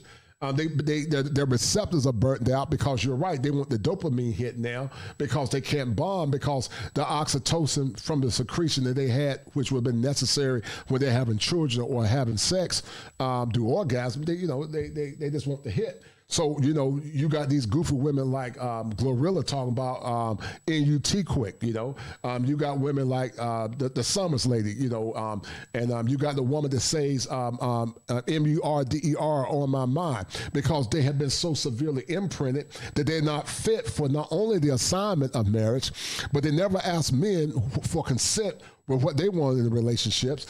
And men are saying, you know what, enough is enough, Letitia, because see, my mental health as a man is very important. I always talk about that men are at their best when they can be in a relationship where they feel safe. But see, the safety of the masculine is not through the physical. The safety of the man is through the mind. See, when she can protect him, Letitia, then he can turn around and multiply and protect her physically. But if that man got to be worrying about, because she don't have his sex, is he going to be with another man when she's on Instagram, when she's on TikTok, when she's on Facebook, when she's showing her body, when she's texting exes from his past? That man doesn't feel safe in that relationship. So she'll say, oh, you're just not insecure. No, sweetie, I'm not insecure by default, but I don't feel safe in the choices that you're making. The choices that you're making is making me not feel safe in this relationship, because your behavior is not the antithesis. It's antithetical to what I look for in a woman and a wife. And so they use reverse psychology and shaming language to make men feel bad. But I tell men, you got to stand firm in your convictions as men. You got to set values, and you got to set boundaries around those values, and you cannot deviate. And that's why I love what you said about your daughter. She values family. Family to her is everything. And when a man values family, and when a man values his woman, men are very territorial. And what women don't understand is this, Letitia: the more masculine a man is, the more territorial he is. Women think that he's being territorial, that he's no. I said no. I tell a woman, look, I'm very confident who I am. I think I'm a handsome dude. I'm 6'6". I'm not worried about a woman if I was a single man in the game. But one damn day you're gonna do. If you're gonna be my woman, you're gonna follow my leadership. If you don't, you can go, because you're not gonna be doing what you want to do in a relationship. And what women don't understand, Letitia, healthy control is part of the assignment. They don't understand that. I'm gonna say it again. Healthy control, Letitia, is part of the assignment. I want you to talk about it. But in the meantime, let me send a special shout out to my man Top Gun. I think I missed that super chat. Hold on. My man Top Gun said that at the Kosher Condition, salute to the guests. It's a breath of fresh air to see someone, a genuine woman, doing the work compared to the chameleonism lately. No doubt. I appreciate it, man. Letitia's a good friend of mine. She started off with me with Ted Santos and Blair Nash. We were on Straight Talk. I've done a lot of shows with Ted, and I can't believe it's been 2 years. This show has grown exponentially. Letitia, as you can see, it don't even look the same anymore. You see, I've been putting in a lot of work. Over 5,000 subs later, still trying to grow. And that's what masculinity is about, because the masculine is doing. Masculine men are builders. We are builders, and we love to give to the women that we love. But Letitia, I said a lot. What was resonating based on what I said? So yeah, value. I definitely agree with what you said. When men need to, I always say it like this: y'all need to put your foot on the necks of these women. Like Right. you have to stand your ground. Stand your ground, Women right. are going to be women. They're going to try you. They're going to want to get their way. That's just how we are, right? A lot of women that you're dealing with, although they're adults and they're educated, they're still like small children, because they have still like small children, right? To correct them, or to, it usually takes a man to get that out of out of his daughter, like to teach her how to engage with the man. But unfortunately, they didn't have fathers. So what you need to do is understand what exactly it is that you want, why you want it, set your standards and your values, and like you said, build boundaries around it. Do not give someone the opportunity to cause you to try to force you to sacrifice your boundary. If she can't respect your boundaries, she's not the one. She's telling you one, right? Is right away. Like, she does not respect you. She wants what you have. She wants something from you, but she doesn't want you as a man. Because a woman who wants the man, the woman who respects the man, will respect everything about him, including his boundaries. So if you say, don't talk to me like that, I don't want my woman engaging in such behavior, and she starts, well, you're insecure, why do you want that? You're controlling me. That is a woman signaling to you that she doesn't respect your boundaries. And how she is in the beginning is likely how she's going to be going in. I don't care how fat the booty is, how pretty the face is. I don't care if she cooks your favorite meal. If she does not respect you now, she's not going to respect you later. And men need to really start standing up and stepping up for themselves, and stop dealing with women who do not respect you. No, you're very, everything you're saying is true. And that's why I said, Letitia, that she only respects power and strength. I want to share something with you guys, but in the meantime, guys, get the likes up. Do me a favor, go check out Letitia Underwood. Her channel is new, but more or less check out on Instagram. But guys, get the likes up. And in the meantime, the robot said, hit the like button.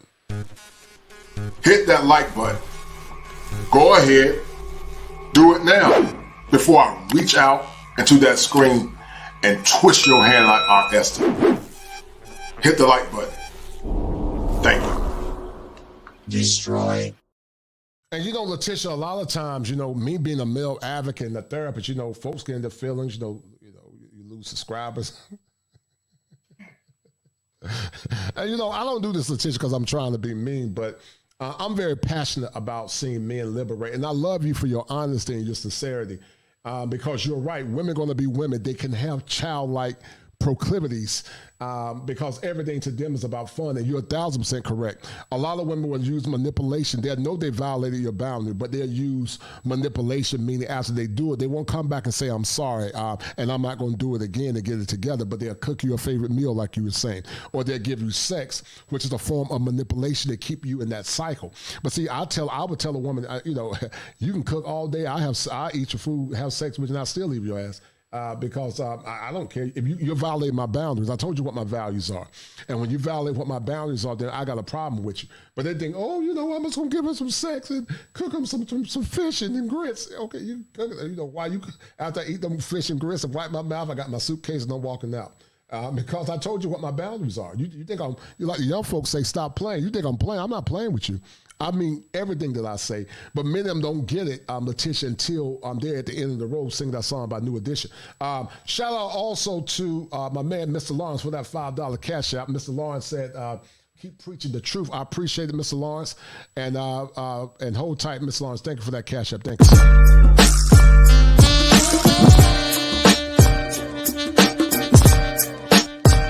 It's the money.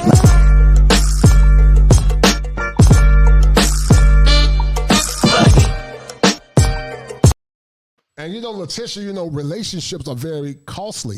A lot of men, when they get in a relationship, Letitia, they can lose half of everything they got. Tom Brady saw it.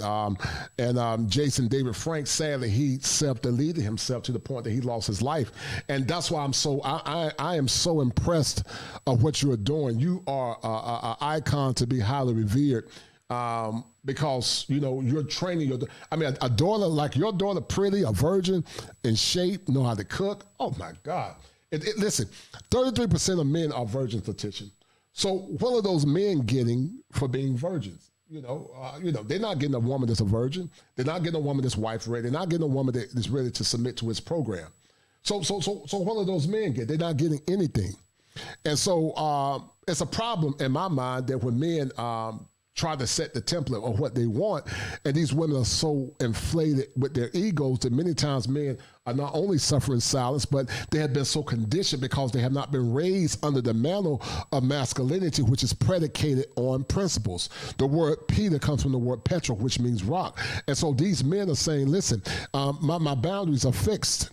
And you're trying to more or less change my boundaries. And men are saying that there's a problem. But see, they never saw their dad stand up to their mom. They never saw their dad check their mom. And I like what you're saying. Part of the behavior modification is not to feed that bad behavior. In the clinical world, we call it a narcissistic supply. When you feed the supply woman, then you're more or less aggrandizing her pathology. But when you walk away, or more or less reiterate what your boundaries are, and they continue to violate your boundaries, you just walk away for a period of time, own up to leaving them permanently. Is that some of the things you teach and talk about in your matchmaking service with men? Yes, I definitely teach men to. I tell men all the time, like, you cannot give in to the behavior, including having sex with a woman that you have deemed that you don't want to marry because of how she is acting. Men have a hard time with that, and I'm like, you have to understand. The way these women are now, they're not like my generation where they're a not. man coming over in the middle of the night was a signal that that didn't make you feel good. These women don't care if you show up and do a smash and dash, a pump and dump, whatever y'all want to call it. To them, they have power over you because now you are having sex with a woman that you say you don't want. So they're not thinking like men. They're not thinking like this is supposed to mean something. I had to ask my daughter to explain it to me with the women of her generation, because I'm like, I don't understand how they could be so disconnected from their vagina. They treat it as if it's not a prize. And she says they don't. They see it as a utility. They see it as something that they can use to get what they want. Right. So if she's getting some money, if she's getting an orgasm, and she's able to throw his energy off, meaning she can get you up out your bed at 11 o'clock at night, 1 o'clock in the morning, just to come over, that makes her feel good. Mm-hmm. So if she's not what you want, don't deal with her at all, because these women are different. These millennial and Gen Z women are different. They do not care if you're doing a smash and dash and a pump and dump. They don't care at this. Now, when they get older, of course they might, but right now they don't. So stand your ground, stand firm, and don't give in. Don't capitulate. The tears, the crying, the gaslighting, the sign language, I've had so many men who I've asked, why are you still there? Or why are you still dealing with women that you don't really care for? And it's because they want the companionship. They want to have consistent sex, or there's some traits about her that he likes. There's something enough there. But once you've determined that she's not going to be the one you want to marry, that's when you need to make your exit. And you need to figure that out from the very beginning. No, I totally agree with you, sis. I agree with you 1,000%. I want to show you something. We were talking about it earlier because the solipsism, Letitia, is tied to thinking errors that many modern women have.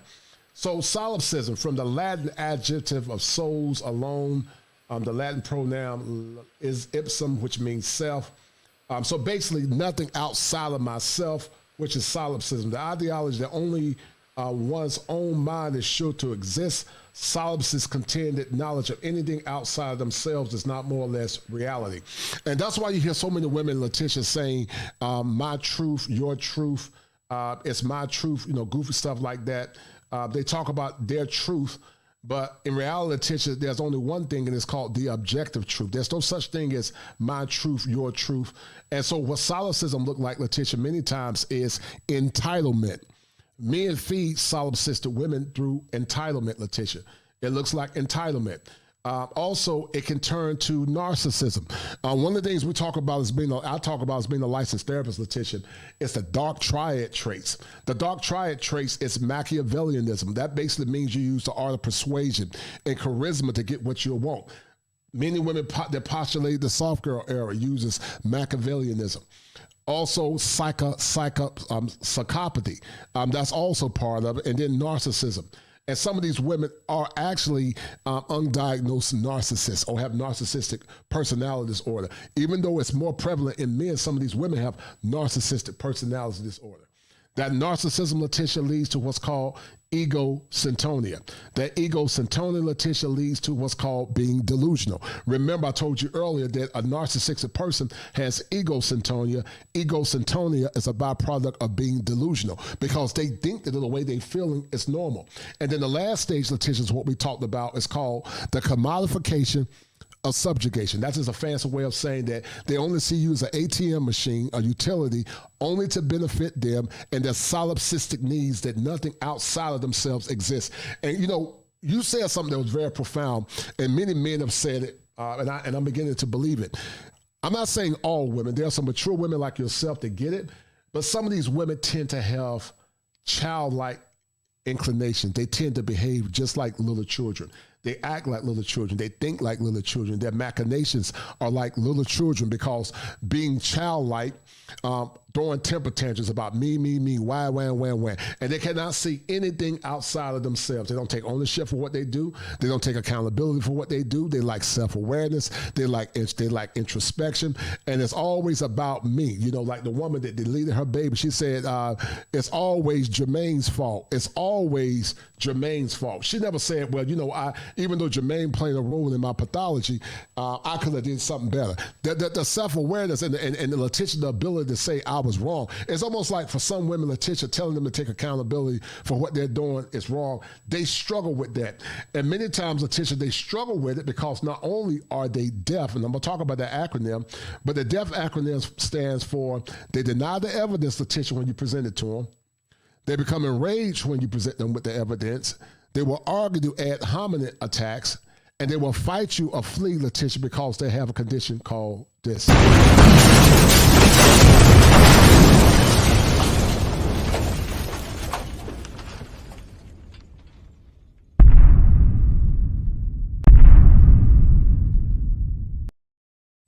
They have cognitive dissonance, Letitia. They cannot hear what you are saying. They can't hear what men are saying because they have a clear case of cognitive dissonance. What do you say about that?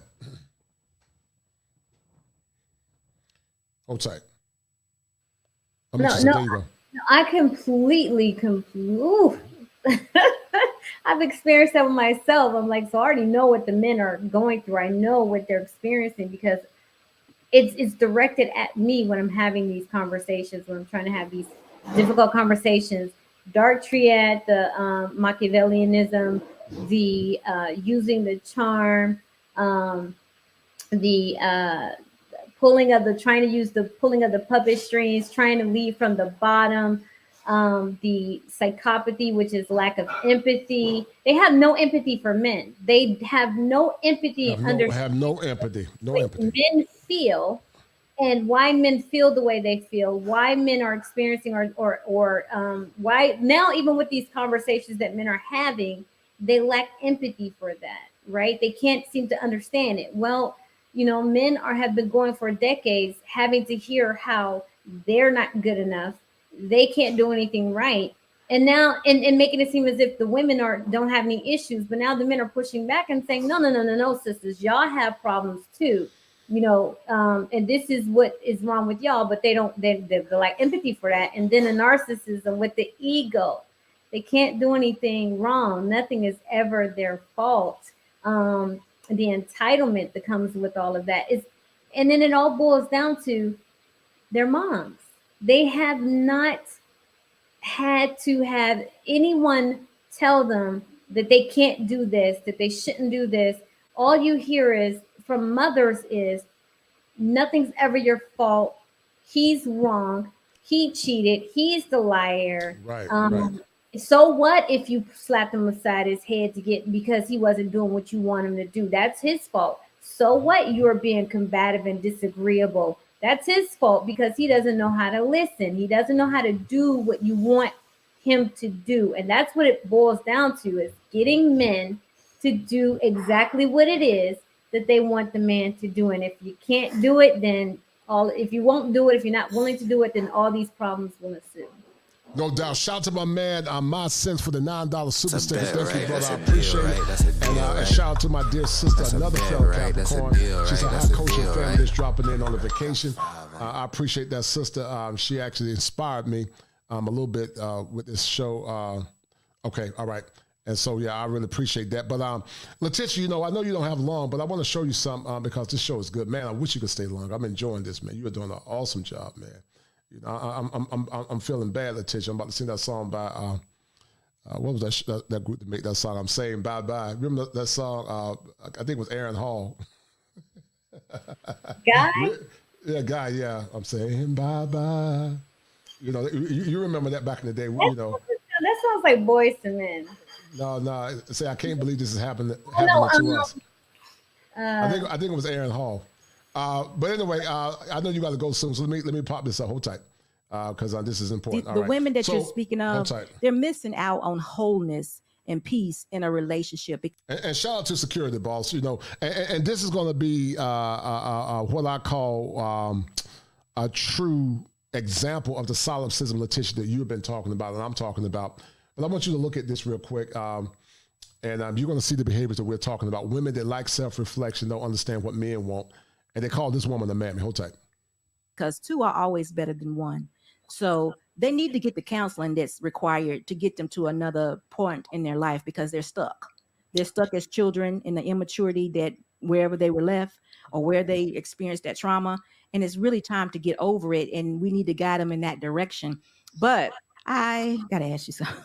This is a little bit off, but I got to ask you. Last week, I heard you call someone a mammy. And I was quite offended because I always wanted to know what type of woman would call another woman a mammy. Because I get it all the time in my comments. You don't have to answer Hold on for a minute. Let me ask the question. And listen to the vitriol from this woman. You don't have to answer that question. Combative, not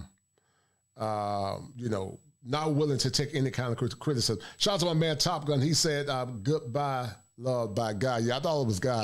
Yes. Shout out to my man Top Gun. Top Gun's around your age, Letitia. And Letitia, I think you're in your early 40s, right? Yes, I'm 42. I'll be 43 in a few months. Okay. I might have come over there and go to your wedding next, man. Coming. Okay, well, I got to come check it out. Hold tight. I get it all the time in my comment section, but in the comment section, you never see a face. You never know who this person is. And I was so shocked to hear that from you because just the week before that, I was so proud of you because you was willing to have a conversation with another man about, hey, listen, how can we put this back in the road? Or that was what my takeaway was, is you were talking to we need to talk. And y'all were having a very good conversation. But last week I heard you call someone a mammy. Let me jump in before we go down a rabbit hole. And I want you ladies. No. What's so disrespectful about that mammy word, Letitia, in your opinion? It implies that women, it just implies that women have no care, no regard for other women, that we only want to protect men. And that's so far from the truth. And the reason why it hurts is because, we do want to belong to the sisterhood. I don't see the sisterhood as a bad thing necessarily, but we do. When you're trying to help women and you're trying to get them down the right path of being able to get married or being in a healthy relationship, and then to be turned around and called a name when it has a negative connotation. So it's not really the word itself. It's like coddling. It's about it. If you understand, mammy is synonymous with Black women who were taking care of the master's children, right? Mm-hmm. So now you put us in a mode of her when you're calling us manly, because we are trying to basically bridge the gap between Black women and Black men. Mm-hmm, mm-hmm. Right. And that's what our point is. That's why I said, Letitia, the Black girl magic can't save the Black community because they're cannibals and they often turn on themselves. Hold tight. I'm back to that. So to take it back to what we were talking about, let me go back to the dating phase in general, because also we talk about success and marriages. We jump straight to marriages. Hold on, give me a second. You, Taylor. Security. We have to let you talk for a while. Together also. We have for a while. And value for each other, so we can get this thing back in. So.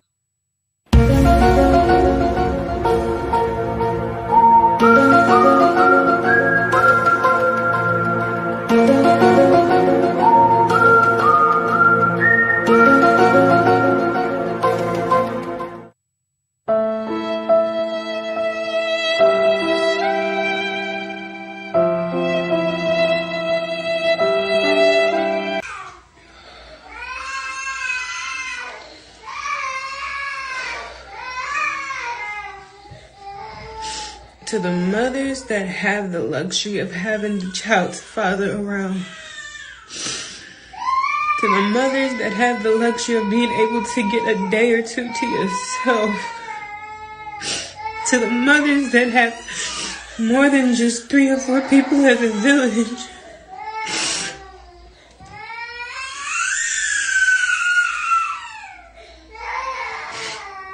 Please appreciate that. Because the mothers that don't, I'm tired. I just had the stomach virus for like a couple hours, literally. I'm feeling much more better now, but physically I'm tired. I ain't gonna lie, like, I really don't like that I still have to be a mother even when I'm sick and weak. Now, Letitia, this woman was literally just twerking about choosing to have babies by multiple men. She said, I deserve to have some time off. I deserve a break. I shouldn't have to be a single mom. But you're choosing to give your body away to dusty men, men that have not put a ring on your finger. I just don't get the level of cognitive dissonance, Letitia.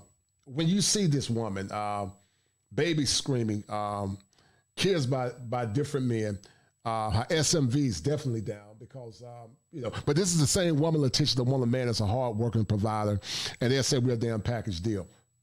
What do you take your take on that when you saw this? Okay, so yes, as a mother, you do deserve a break, right? You deserve to have someone who is there for you, who is going to help you take care of them babies.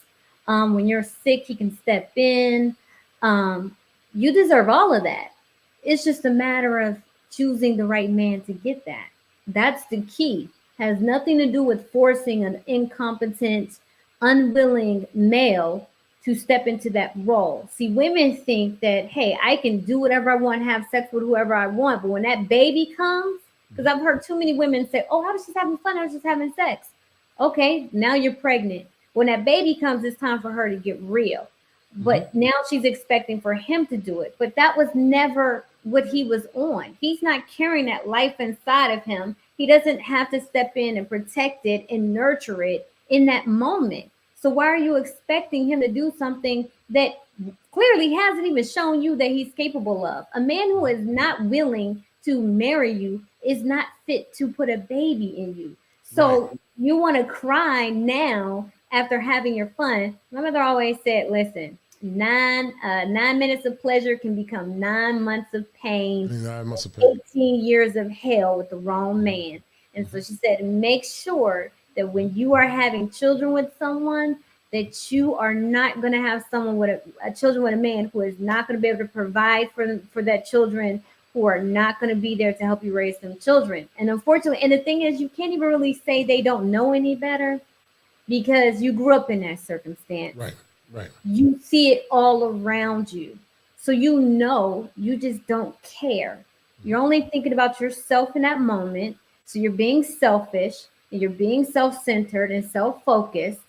And now that you have this kid, now it's woe is me. No, put your big girl panties on, because although I have sympathy, it's time to put your big girl panties on and lie in the bed that you made for yourself. No one is going to have any sympathy. No man is going to come in and save you from that situation.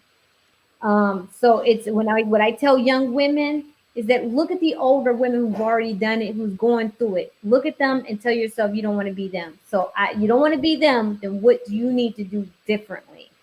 And what you need to do differently is to keep your legs closed until a man offers you marriage. And you know what? So synonymous to that, Letitia, because so many women don't understand the assignment. I created a hashtag called Passports and Pearls. It's in the nature of a man to give pearls to the woman that he wants, Letitia. But now the passport movement is becoming very phenomenal. What do you know about the passport movement, and how is it changing the game in dating and relationships, in your opinion? I see you got a smile on your face. Okay, so I've started hearing about it, and I started looking into it. Is it going to be a game changer? No. The reason why it's not going to be a game changer is because Black men still, for the most part, desire Black women. So it's going to be a game changer for those who probably still really want it, because truth be told, what you're looking for is unfortunately not in Western culture. So if you want submissive, you want femininity, the pool for that is very small within Western society.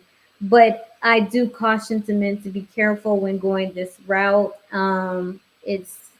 You have to be very intentional, and you still have to vet, and you have to understand that a lot of those women are in desperate situations, just like the women here. So although you're getting the femininity and what looks like submission, you have to understand you can't bring them back to the United States. You have to keep them where they are, because if you bring them here, they're going to end up becoming the very type of woman that you were trying to get away from. Yeah, I would say you're right in part. It is risky.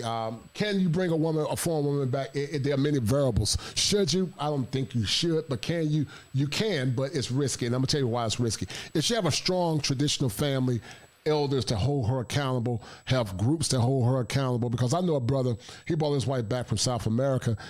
She's from South America, and she was beginning to change a little bit, but the elders, her mothers, her cousins, they all kept her in line. So if there's accountability standards, then she might be tempted to stray, but she won't. So there's a risk. Now, are all of those women desperate? Well, that's a myth. Some are, but many are not. I got a homeboy, his wife, is from Colombia, and she's an accountant. I would tell men that have money, access, and means to marry women that are white-collar women for the most part. The femininity over there, I don't think it's fabricated. It's just how they were raised and trained. It's just who they are. Now, you tend to see that femininity more, because I was in Brazil recently, last year. I don't know if you know, I was in the movie Frustrated 3. Did you know that? Or you didn't know it? Okay, well, let me show you this clip. I'm gonna show you why men are saying passport and pearls. You're gonna laugh, but yeah, I was in this documentary by Al Grease. Go check it out. Maybe you and your boyfriend can check it out. But hold tight. When you date a woman and she may be a potential wife, it's a competition thing all the way. I can't take it no more. They feel propped up because they feel more beholden to the government. And then their man comes second. That's why they figure that they're strong, independent, don't need no man, because they have the government. Because the men are failing us, to be honest. Guys thinking about themselves, and they'll think about you after you react. You don't hear anything about being good wives and all the other stuff. What you hear is you strong and you independent. You can do it on your own. You got black girl magic, black girl walk, but you ain't said nothing about black family. My mother is like what they consider to be the strong black woman. I feel like I projected that onto the guys that I dated. Ladies have no idea how stiff their competition really is. You have no clue how black men are viewed in the rest of the world. We are the #1 most sexually desired man on the face of this planet. They would call Jesus Dusty if he was here living in America, because of the gross narcissism that a lot of our women have.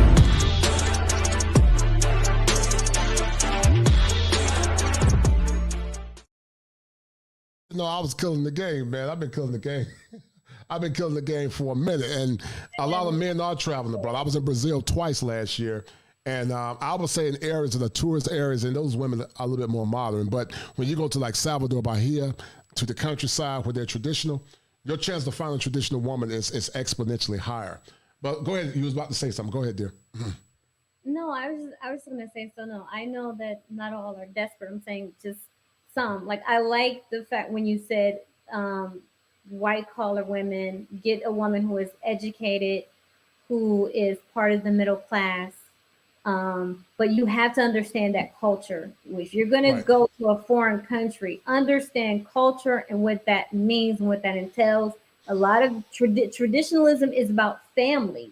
So if you have not grown up with traditional values, you have not seen it, but you want it for yourself, you need to understand that these traditional values deal with family. So it's not just about you. It's not about you and what you want.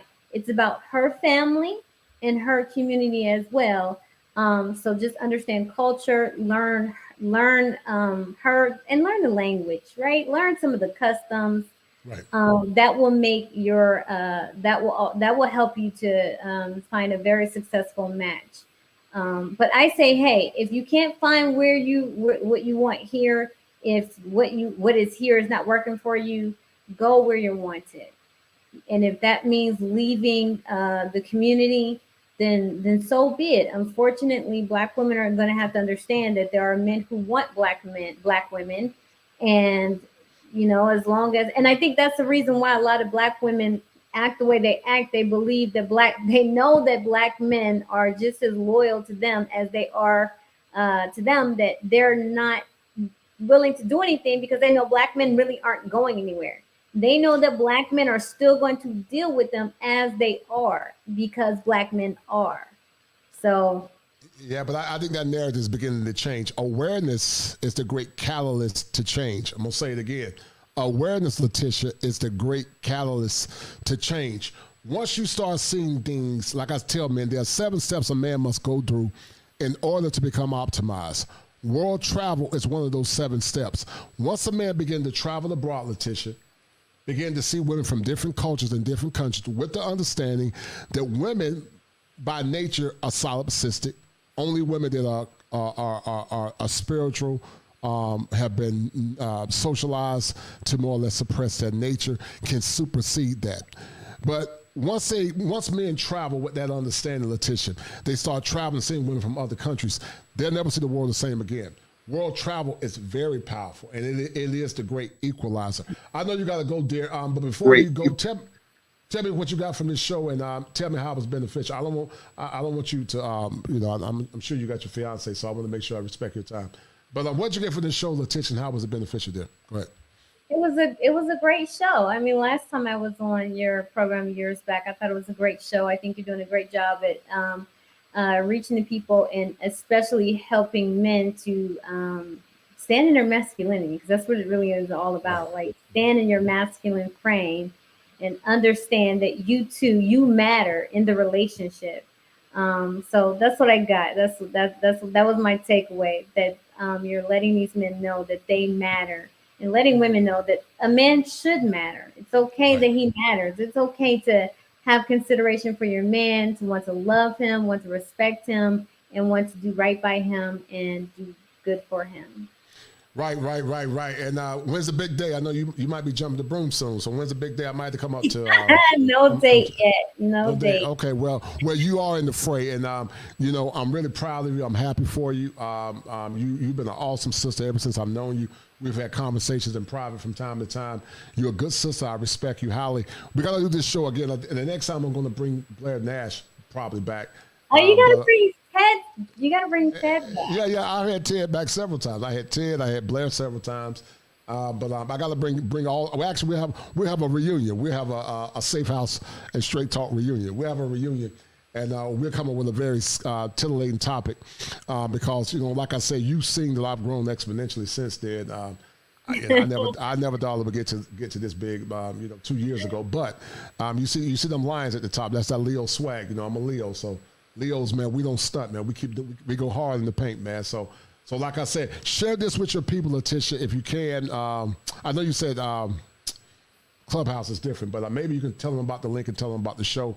I think this show would be good for them, to the women that are serious about getting husbands and understanding what they must give in order to get the men that they want. Because once men understand how much power they got, Letitia, they'll never be back on the plantation again. So I'm going to let you go there. I really appreciate it, and thank you for tuning in.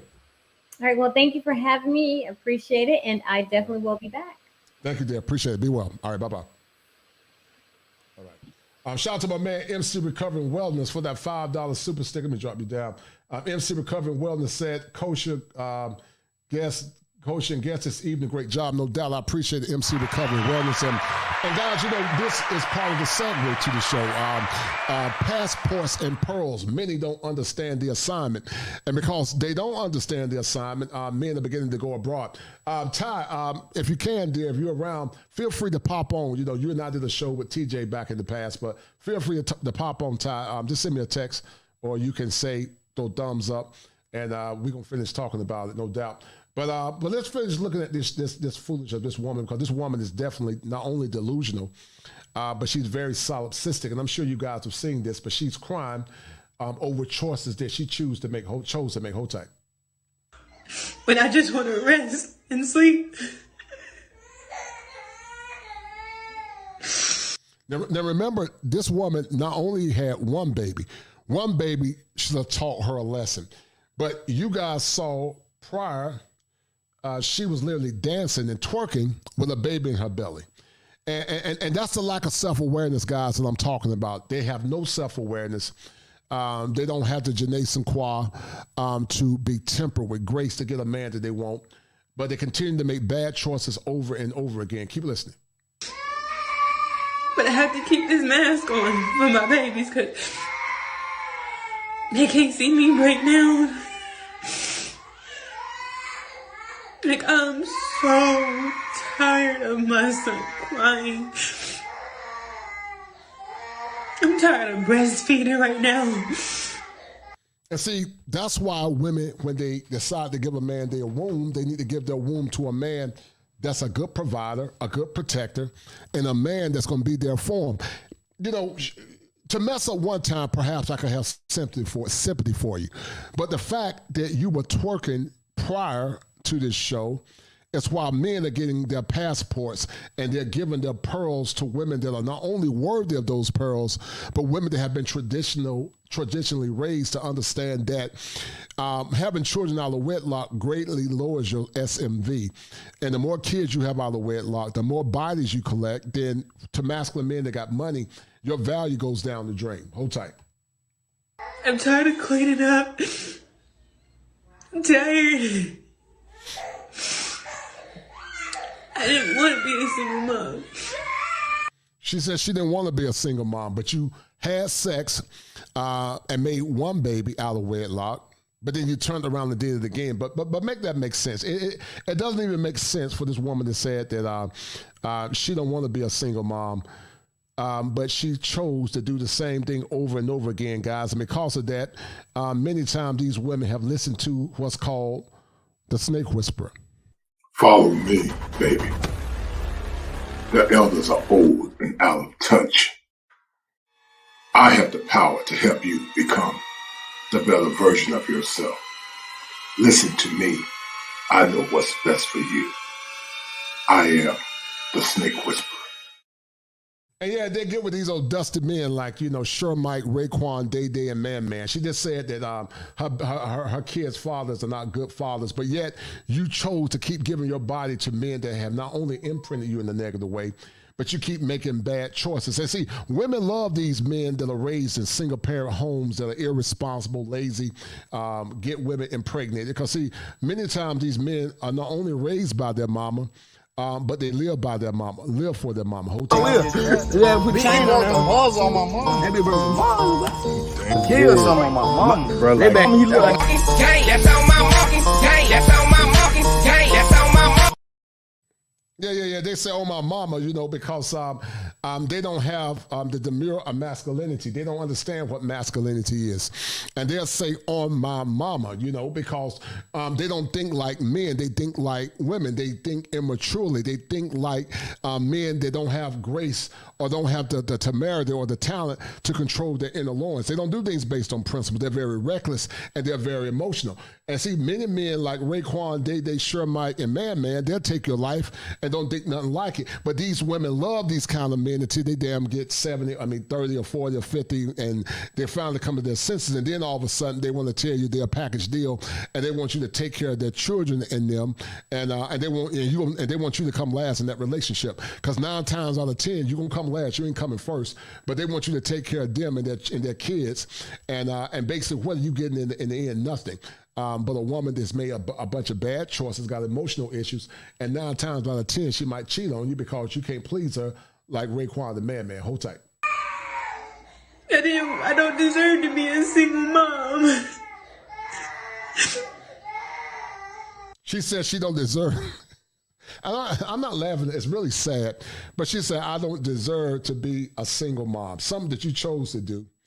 You don't deserve to be a single mom. Shout out to my man Gregory Scholar for that 10. Gregory said, Coach, some good women will still think we as black men think in the old day ways, but there are too many low-value black women in the U.S. I agree with you 1,000%, Gregory Scholar. Right? That's why I'm here to change the conversation. Right? That's a bet, right? That's a deal, right? That's a deal, right? That's why I'm here to change the conversation. Shout out to Red Lipstick Vibe. She said, you chose to be one. What devil? Right. She said she don't deserve, guys, to be a baby mama. She don't deserve it, but that's something that you chose. She don't deserve it. And that's what they always say. They can have irreprehensible behavior, and they'll still say, I don't deserve this or I deserve that. But what they really deserve is what they've gotten, which is nothing. And that's why I tell you, good men that work hard and done the work, don't settle for mediocrity, man. Don't settle for mediocrity, man. Shout out to Mr. Lawrence. Don't settle for mediocrity, guys, because you're going to always suffer in the end. Hold tight. Because it's obvious this woman, guys, lack self-awareness. Hold tight. My babies deserve to have their dads, but their dads ain't shit. You hear what she just said? She said their dads ain't ish. That's what she said. She said their dads ain't ish. You chose one ain't ish father. You didn't learn from your mistake. But I don't feel sorry for this woman, guys, once again, because this same woman was up there twerking. She was twerking, guys. She was twerking and rubbing her belly. So you can't feel sorry for a woman like that. You can't feel sorry for her because she never learned from the first bad choice that she made. She never learned from the first bad choice. And now she's suffering the recompense of her error due to the lack of self-awareness. Hold tight. So yeah, I took on the role. I took on what I had to take on. I had to be that for my kids, but damn. I'm so tired. Like, I want a helpmate. I want a husband. I want somebody. But then she want a helpmate. And I would say to this young woman, you need to go back to your baby father or find one of them. Find one of those baby fathers because that's not fair to a man that's made good choices, a man that's went to school, a man that studied hard, a man that has a trade, a man that has his credit together. That's not fair for that man to go marry a woman that not only got one kid by one man, but multiple kids by multiple men. It's best that you go back to the baby's father because a man, the guy that's act together, don't want to deal with that. And like Chantel said, you got to protect your front. You got to protect your front, man. You know that's bad choices. You're being impulsive, and now you got to suffer for making those bad choices. And I can't feel sorry for that. Maybe the first baby, yes, but you up there twerking, rubbing your stomach, shaking your butt. I can't feel sorry for you because it lets me know you have a very infantile mindset. You never learned from the bad choices that you made. You never learned from the error of your way. And because you didn't learn from the error of your way and the bad choices that you made, now you will suffer the recompense of your error.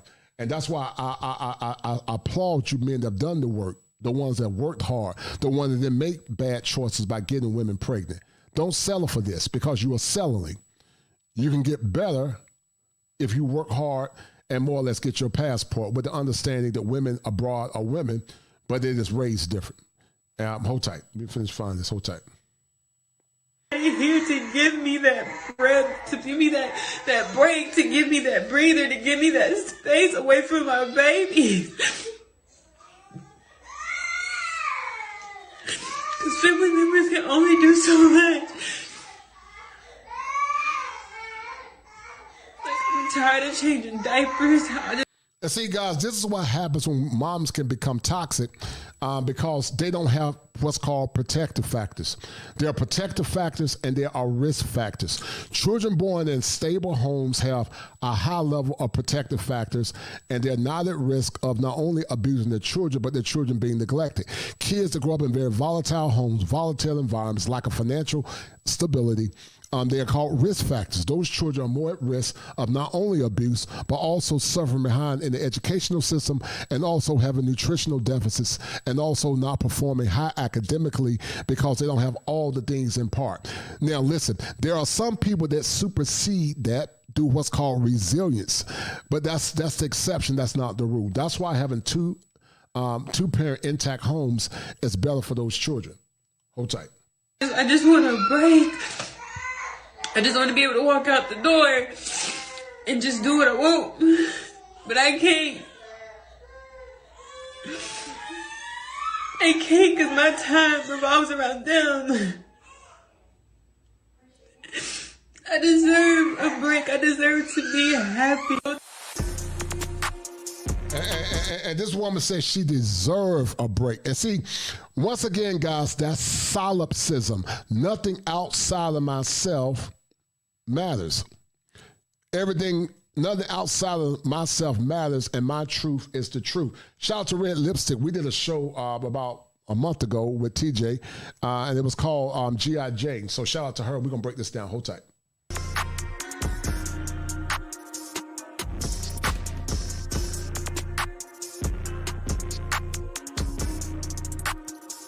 Here's another candid conversation with Miss Ty. Don't forget to like, comment, and that makes a lot of sense. You talked about sabotage. We're going to talk about sabotage. How do modern women sabotage themselves in relationships, starting a Red Lipstick vibe and then going to TJ? Hellfire in the mouth. They mouth. Break it down. You know, the woman's tongue can either give life or can actually kill somebody. And in a relationship, you know, women now, they have a very vicious mouth. You know, they're very disrespectful. They're not, you know, I want to say some words, but I'm not going to say the words on here. But a lot of times they talk themselves out of a good relationship. They talk themselves out of finding that person that they're, you know, that could be, you know, a good for them. And they use their tongue just sabotages them a lot. They don't know how to communicate, and they talk about men not communicating with them, but in turn, a lot of times the modern woman don't know how to talk to a traditional man. They know how to talk to. And see, guys, once again, that's having what's called soft skills. A woman that has soft skills not only understands the traditional man, but she's willing to acquiesce to what that traditional man wants. But a lot of modern women don't have the soft skills to not only understand the traditional man, but also to change how they think about thinking. And see, women like that, once again, guys, don't understand the assignment. Because, see, when you understand the assignment, men are not flying abroad to get passports to give their pearls to other women. They will cast their pearls to you. But, see, men that are masculine know what their worth is. They're saying, listen, I can't cast my pearls to swine because, see, if I cast my pearls to swine, they'll trample upon it. And I'm not calling the person a swine because some people are taking what I'm saying and say, oh, culture call black women swines. I'm not saying that. It's a euphemism.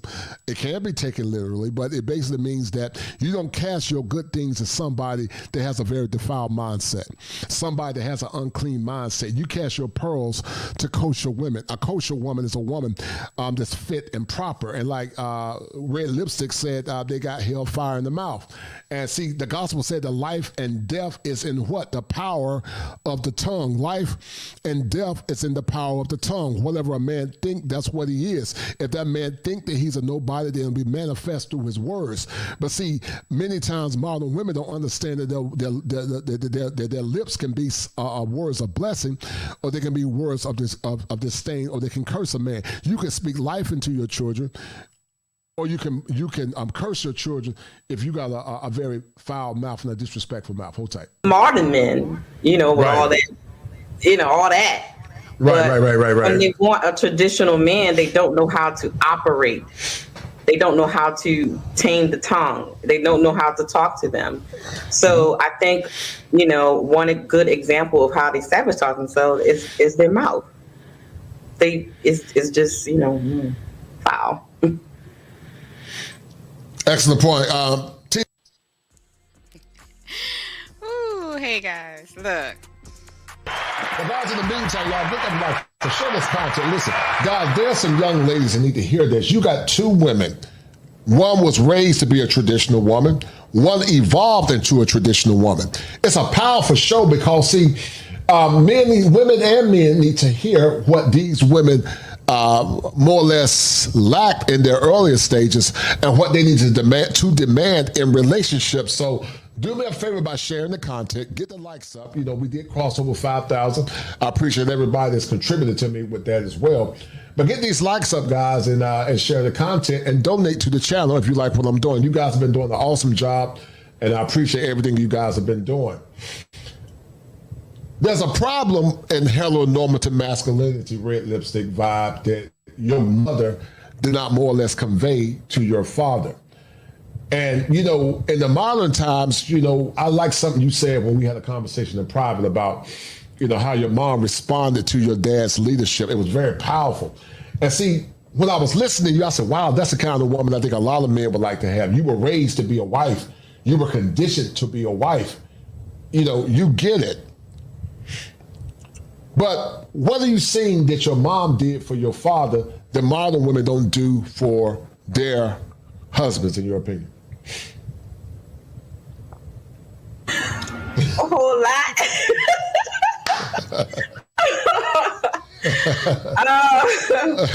Hey, no, hold on, Red Lipstick. You're so short, man. I can put you in my pocket. You are so short. Lord have mercy. You Red Lipstick, you are short. I can make. I'm gonna start calling you Tuba Lipstick. I'm calling you Tube Lipstick because you're so little. You about the size of a tuba lipstick, man. But go ahead. Talk about my height now. I'm gonna put you in my pocket, man. But go ahead. Well, it goes back to the whole idea of submission. Submission is like a plague to these women, and not really understanding what it really means.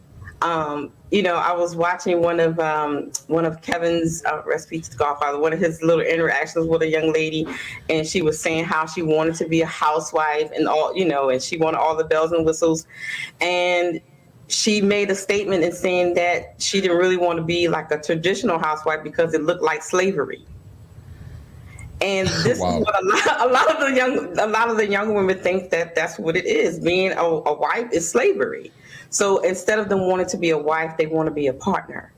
Mm-hmm. That's what they call it now. It's no. And guys, stay away from women that call you partner. There are some women that use the word partner and it's innocent, but most want a partnership where you both are leading a relationship and y'all, and she want to lead you or make decisions, and you're not the sole decision making that relationship. Stay away from women like that because it's going to be hell. You get with a woman that's traditional, that understands her role and believe in traditional values and virtue. Now, if you want to believe or have modern relationships, there's more power to you. You're going to compromise your power by doing that. Being in a relationship where you are the exemplar does not mean that you don't delegate responsibilities to your wife. If you feel like she can do certain things better than you, then so be it. But these relationships where they said partner, guys, it's gonna cause a lot of problems in the meantime. So in the meantime, shout out to my man Barry Hamilton for that 604 cash up. I appreciate it, Barry Hamilton, Byro Hammer TV. Those brothers are from the UK, brother. I always appreciate it. Thank you, Byro Hammer TV, for your love and your kindness. Always supporting the show and the platform, brother. I appreciate you 1,000%. Thank you, sir. Hold tight. Call a partner, right? It's no longer a marriage. I want a partnership. Yeah, they want a partnership. That's what they want now. Yeah. Right. They say partner. Yeah, I don't do that partner mess. So you my wife, because partner comes from egalitarian. It's an egalitarian construct. TJ, what's your take on that? Based on what I just said a minute ago, what's your take on that? Well, interestingly enough. My mom was a single mom, so I did not see the daily interaction of, in a wife role. But I do remember my grandparents. I remember my grandfather, sitting, my grandmother made his plate all the time. My grandmother, but again, my grandmother cooked everything from scratch. It's funny because in as much as my grandfather was the leader in that home, my grandmother had some roles, to your point, that. And see, guys, if you're not Gen X and further back, you will understand what I'm talking about. I'm from Gen X. I remember true tradition. My parents are still married. My life wasn't perfect growing up. I had my struggles. But I do remember seeing more traditional families growing up in the past. You don't see it as much now like you used to see it in the past because a lot of our women have been infiltrated. Cooking a man a meal was not an issue in the past. It was just something that people did. But sadly, now cooking a man a meal is seen as something of a detriment. Shout out to my man, Byro Hammer TV. Shout out to that brother. He said, always appreciate your work, Mr. Kosher. Most of today's black women are not raised to be decent women as they're conditioned to by the gynocrats for decades. Yes, and the greatest solution to that is by not investing in those said women, focusing on yourself, doing what's best for you, setting values, setting boundaries, and never deviating from your value systems and your boundaries. The more you do it on a consistent basis, the easier it will become. Byro Hammer, hold tight. That my grandfather wasn't good at, so he delegated that to her. Mm-hmm. I think when I think about Mr. Randolph, shout out to New Orleans because my baby was born and raised in 9th Ward. Mm-hmm. He saw his father and mother, and again, his mother went to work every day, mm-hmm. But she came home and cooked every day. Mm-hmm. For the kids. So she did. Right. Yes. I like that. Go ahead. I want to expound upon that, but go ahead. She, went to work every day, but she came home and she cooked every day. So I think, it's no doubt that things were simpler then. However, the principles still remain. And there might be some modifications that, are made. But again, the intent, going back to the commander's intent, the commander's vision, those things remain. So here's the problem, TJ. You made an excellent point, but here's the problem with that. You're right, things were a lot more simpler. But at the same time, I would say it was harder, and I'm going to tell you why. Your mother, your husband's mother did not have the modern conveniences like most women now. They had wash machines that were made of, you had to put them in and you're like a ringer. You get one of those things, you scrub it, and you had to run it. You had to clean the clothes manually. And so when I hear some of these women talk about, I can't rest in my femininity because I got to work. Your grandma didn't have a microwave. Right. Your grandmother didn't have a washing machine. Your grandmother had none of that. But based on your husband's mom, she still came into that marriage with the mindset of a soldier. But see, it was not about her, Officer Randolph. It was about the mission of that family. Exactly. And see, I did a show last night, TJ. You know, I don't think a lot of these modern women are fit for marriage because they've been imprinted. And, you know, they've been imprinted so hard that, you know, I don't think they can be, I'm not saying they can't, but I think it makes it harder compared to maybe women of past, you know, that value chastity and virtue, you know. Like I told you, you know, I had an opportunity to pledge Alpha Phi Alpha when I was at NCCU, you know, someone representing the Eagles, you know, when the North Carolina Central, you know, we used to call it the Harvard of the South back in the past. But you know, but some of these women have been imprinted so heavily that I think it's hard for them to come into a relationship serving the man because, you know, they remember, TJ, when Dexter curled their toes in college. And, you know, they Dexter, I call him Chorenzo, you know, Chorenzo, the quarterback for OU, made their toes curl in that dorm room. And he didn't hit him with that wooden paddle. He hit him with another paddle, another piece of wood. And, you know, and it messed him up. But I'm being funny, but I'm being honest at the same time. Women still expect men to be traditional, provide, protect, and put his life on the line. They expect that man to be a bullet bag at any point. Correct me if I'm wrong. Because you ain't going to take a bullet for your husband, but you expect your husband to take a bullet for you. Yeah. Am I talking right? You're talking right. Am I talking right, TJ? You talking right, but I'd still take a bullet though. But I know I wouldn't have to, but I would. Oh, you would? Oh, you would? Yeah, I'm a soldier and everything. He's a soldier, yeah. Hold on. Right. Hold on. So basically, you got the spirit of Shirley Brown. You like Shirley Brown. That's what you say? Are you hold on, TJ. You all for your man? Hold on. Now you see, I don't want no trouble now. Oh, you all for your man? I tell my husband, I waited my whole life for you. You ain't going nowhere. So you all for your man. That's what you saying? Sure enough. So many women now are faking it to get husbands. You know, you got the soft girl era, and some would say it's chameleon behavior. What's your take on chameleon behavior, and why these chameleons are not going to more or less be the best option for men? Because just like Smeagol, the facade going to come off once the duty of marriage take place. What's your take on that? They're out there. I did a whole show on it twice.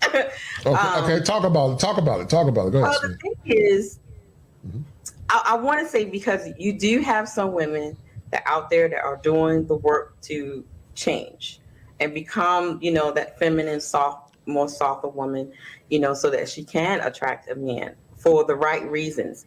But then you have those that are just doing it for manipulation, you know, and for, you know, they have a very negative intent from, you know, becoming the so-called, you know, feminine woman.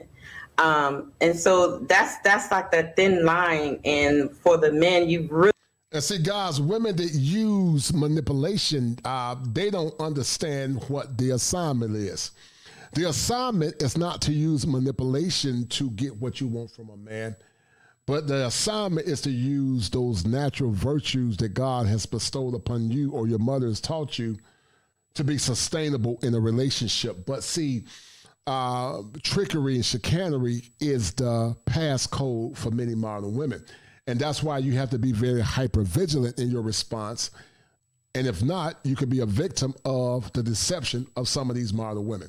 And ain't nothing new under the sun, but you got to understand how female nature works. Some women will not use their nature to more or less manipulate you, and some will. I would say more than less, sadly, in this current world that we live in. Hold tight. Really have to vet very, very carefully in order to identify these chameleons and softer era women. And a lot of times, and I mentioned it on my live the other night, is all you have to do is really listen to what they're saying. Right. What you will hear a lot is I. Not a lot of we or... And red lipstick is correct.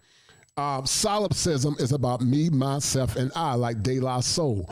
Me, myself, and I. Nothing outside of myself matters. All about me. Me, me, me.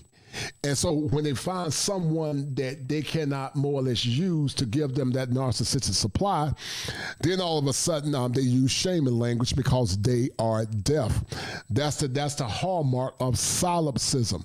Nothing outside of myself exists. No knowledge outside of myself exists. Everything that I need to know is about me, my truth, and that's why you have to be extremely careful, because you can become a saboteur of your ignorance if you don't be aware of it. Hold tight. Him or us is a lot of what I can get. Anything from it if I just talk in a soft tone. Right. And if I do this and that, I can get anything I want. It's the I. You can really, really pull them out. And another thing that I told them the other night is trigger. Once you trigger them, the mask gonna come off. The mask gonna come off. Yes, ma'am. I've seen it. We've seen it. We've seen it. I've seen it. All you have to do is trigger them, and the real them will come. The real them will come out. You're right. Out the door. They'll start talking about your little peen. They'll start cussing you out. It's gone. Salvation gone. She no longer a church girl. Forgot about her call as a pastor because she cuss you out now. And you know, guys, hold on for a minute. Let me ask. Hold tight, guys. I saw that with Melanie King. Melanie King did it. Some of these women, these spaces are genuine, but some of them are full of it. Melanie King, when she disagreed with, when a person disagreed with her, she was calling them all kinds of names, talking about his penis. And so some of these women are genuine, but many come into male spaces with an agenda to get revenue and also to keep you caught up in that negative loop, of that negative cycle. That's why you got to understand basic female nature and female behavior. Shout out to Red Lipstick. The mask gonna come off. The mask gonna come off. Yes, ma'am. I've seen it. We've seen it. I've seen it. All you have to do is trigger them, and the real them will come. The real them. Yeah. They get that schema affliction when you trigger them. They get that schema affliction. Once they get that ring, and you say I do, and you tell them, listen, I need you to obey me as my wife. Guys, they will get that schema affliction.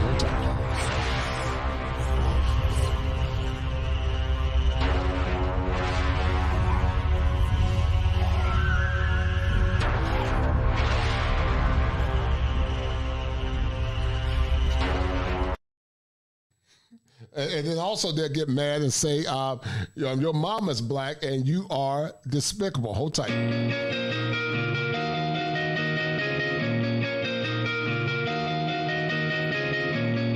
Y'all already know what time. It's that time. What's up, y'all? You already know. You're despicable.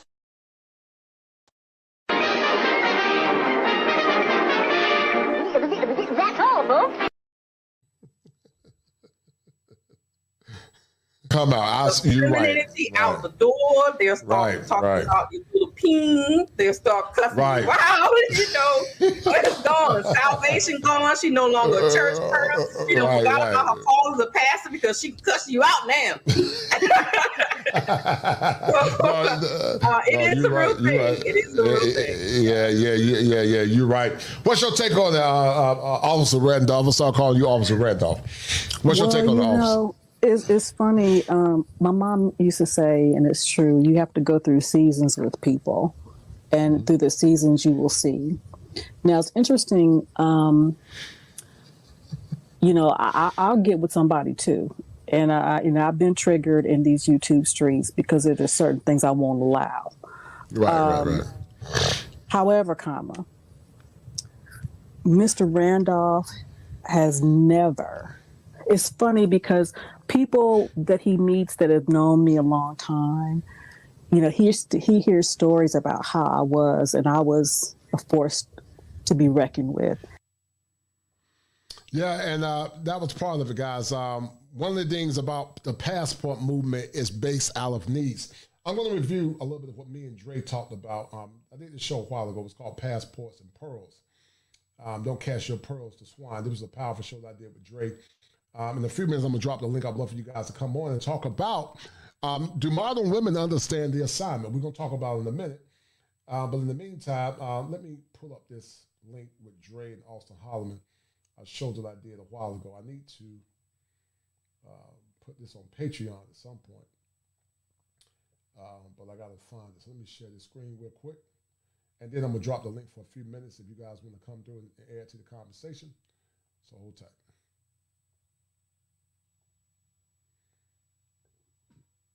Carson Boyle has already done. He gave his pearls to a woman that will honor him and respect him as a man. And Austin Holloman is in the market for trying to find a wife that will be viable that he can give his pearls to. You know, the gospel said, don't cast pearls unto swine. And while I'm not calling women of the West swine, it basically means don't give your good to people that won't receive it or respect it, because if you give it to them, they will trample upon it with their feet. So get your pens and paper ready, guys. We're going to have a great show tonight. We got the young bull in the house, man. We got Austin Holloman. I call him Mr. Stoic. And also we got my man Dre with Love Crossing Borders.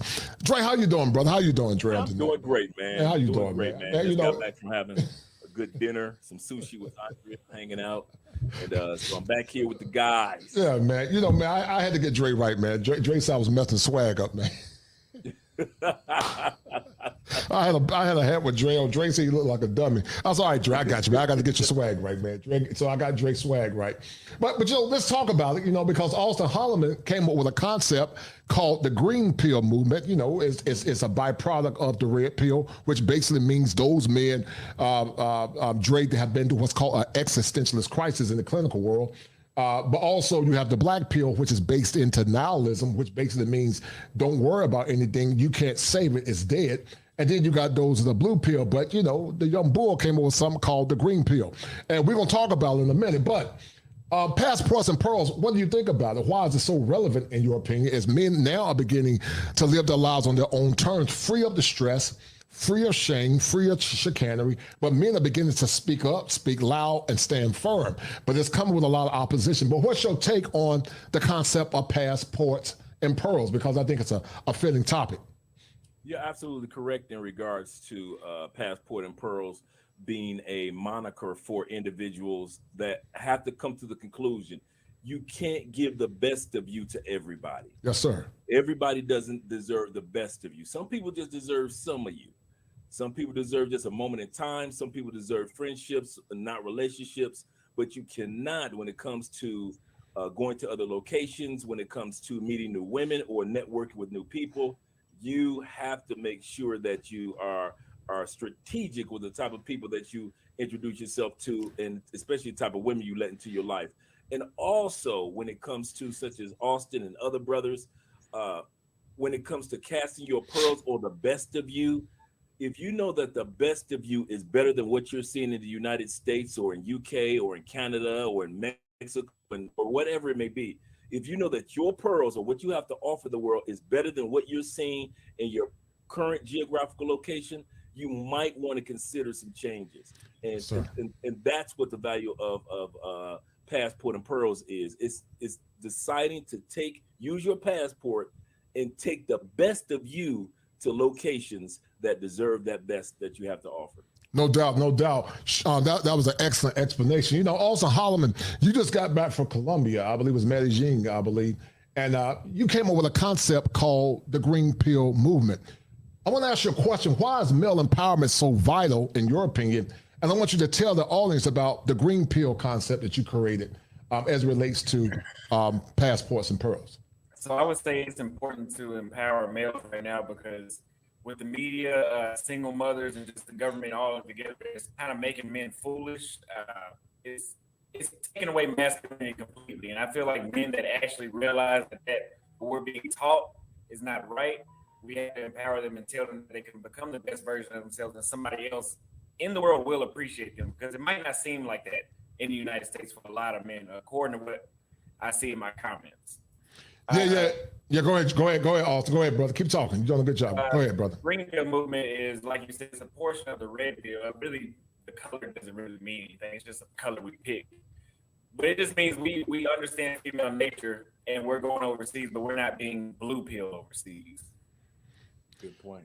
What does that mean in your opinion? You're a young man, and we realize that female nature is female nature. You know, people always presume and assume, Brother Austin, that American men are impervious to the fact that women or female nature is female nature. Dre is what I call a general in understanding and dissecting female nature and behavior.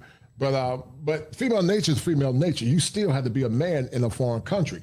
But however, you don't have to work as hard as it relates to garnering their love, support, and respect.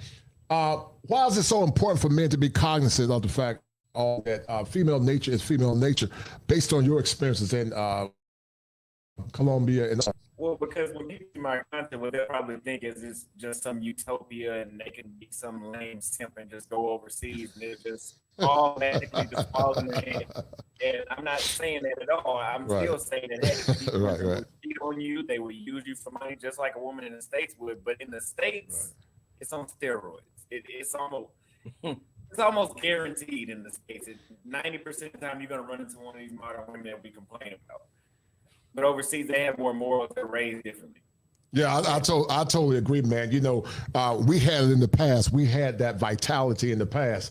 But in the meantime, shout out to my man XL Pro for that $5 super sticker. Thank you, XL Pro. XL Pro is always a pro as it relates to showing black male content creators love and support.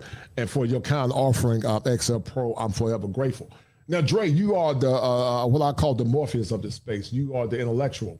And I told you guys, you know, Dre can talk so long that, you know, you can write a dissertation in the background while he's talking and you won't miss a beat. But Dre, why is male empowerment so vital in your opinion? And, you know, where do you see this movement going? Because there are a lot of saboteurs, there are a lot of haters, you know, you got goofballs disrespecting this young man, you know, because Austin is young enough to be our son, you know, he's young enough to be our son. And see, I don't mind him disrespecting me because me personally, as long as you don't touch me, you know, as long as you don't disrespect him on my face, because if you do, I promise you're going to get the wrath of God. But so I don't care about, you bumping your gums don't mean nothing to me. I used to work with convicts. You know, I worked in law enforcement. And I always say, Dre, if I can't get them from the hip, I get them with the clip. And I don't want to get the clip. But Dre, why is this important, this movement so important in your opinion? Why is it so vital, Dre? Because we're going through what's called an evolution of masculinity. And some say, Dre and Austin, because it's becoming so popular, there might be some that might try to stop this movement of male empowerment because, see, men need to be empowered like all men, you know, and, you know, other human beings and other ethnic groups have always traveled, enjoyed themselves, and had the right to live their lives on their own terms. But it's always a problem, Dre and Austin, when black men begin to come together and live their lives on their own terms as well. So, Dre, say it succinctly, brother. Why is male empowerment so vital, in your opinion? First of all, when it comes to people that are critics of what we do, two things are going on that are colliding right now. The fact that there are more black men that are getting, or minorities in general, that are getting their passports in the United States, in the UK, or in the Western world than more than any other time before. The oldest passport on record request was in I said before 1910, but it was actually 1934 was the 1834 was the oldest passport that was given to a black person that they have on record. The next one after that was almost like 40, 50 years after that. So 1834 was the first time a black man or minority tried to get a passport and got it in the United States. Since then, there's been a few, you know, of us here and there getting passports. So the first thing that's going on right now is a major movement of black people, not just women, not just men or women, but just black people in general. But let's keep it for what it is. We're talking about the men getting their passports. At the same time, the collision that's going on is we're doing it under the microscope of social media. Mm-hmm. When white guys were doing it, there was no major social media to do it. They could do it and just say, Mom and Dad, I'm going off to Europe and I'm going to find myself. And there was no social media. The most that we got was a couple of movies made was, you know, this college kid goes to Europe, or that college kid goes to Europe. Those type of movies goes to Europe. But that was the only thing that we were getting. But there was nobody that was overseeing or criticizing what they were doing, because you could never prove it, because there was very little video footage of it. But now our movement is taking place right under the eyes of everybody. Everybody can watch and see what takes place, the good, the bad, or the ugly. So what's taking place now, what's making it problematic is not just we're scrutinized under the umbrellas or the cameras and lights of social media, but most of the people that criticize us try to find micro moments or micro excuses. I'm going to say that again. Micro moments, something happened bad to one brother, and they think that all brothers. Right. Micro moment. They'll Right. say something happened, a brother paid for play. Oh, all brothers are doing that. They take Right. micro moments. Right. And try to make it seem like that's the macro blueprint that we're seeing. Yes, sir. Austin's blueprint is macro. Our blueprint is macro. It's bigger than Right. what these they're only going over there because the ladies are this. All those little macro lighting firebug excuses that they're trying to use against us, that's all they were, little lightning bugs all around the place. That's all they can do. But they never take time out to notice the macro success that's taking place, the good relationships. Yes, sir. They're going into cultures that women being submissive and supportive, it's a part of the makeup of the culture, like a tree growing from the ground is a part of the culture of the United States, just a tree growing. So it is in these other countries with culture and supporting. So, for example, if a woman is not supportive, her family might put her in check faster than you will. Right. And it has nothing to do with losing a good man. It's about, that's a part of the culture. And so a lot of times these women and men back in the States that are criticizing what we are accomplishing don't see the big picture. When we do, we see something beyond just the party or the clubs, and that's just a starter kit. Right. For most of us. Most of us already know that there's something bigger than what we're trying to accomplish. And those people who don't have passports or don't travel like we do, or have lived in other countries but don't live in the country in which we live in, they don't see that vision, and it's not meant for them to see. No, it's not meant for them to see it, man, because once again, Austin Holloman should not cast his pearls to swine. And Dre, it's apparent that you didn't do it because you got a beautiful wife that you love and respect. And I'm extremely happy for you and your wife. But in the meantime, guys, shout out to my man Top Gun. I call him the sniper. Yes, Top Gun's my sniper, man. He's always on the roof, man, shooting down the hyenas and them granny serpents, man. So shout out to my man Top Gun for that $10 super. He says, salute to the brothers on the panel. These women here can keep their fake femininity. Shout out to Top Gun. That's a deal, right? And then also shout out to that's a bet, right? That's a deal, right? So shout out to my man Ray Johnson. Ray Johnson always showing love. And Ray Johnson, because of your meritorious love offer, Ray Johnson, you always show love for the $20 hitter. Ray Johnson, you are the #1 sponsor of this stream.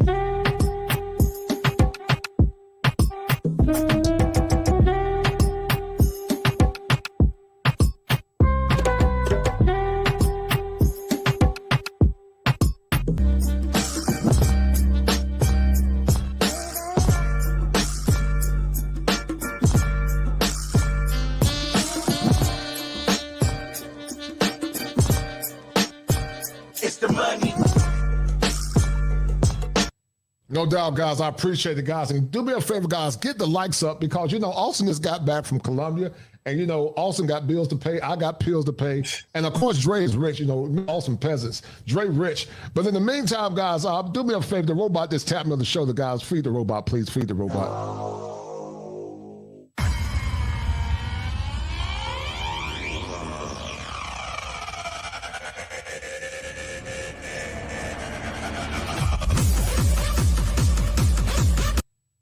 All right, so Dre, in the meantime, also, I got another question for you guys. The last election showed that our women, Dre, have dimorphous thinking. And I'm going to break it down in a minute because I know you're Morpheus, so you know what I'm talking about. But they have dimorphous thinking, and I'm going to explain it in a minute. But I came over this concept called the forgotten black man and black boy because they were talking about Chucks and Pearls.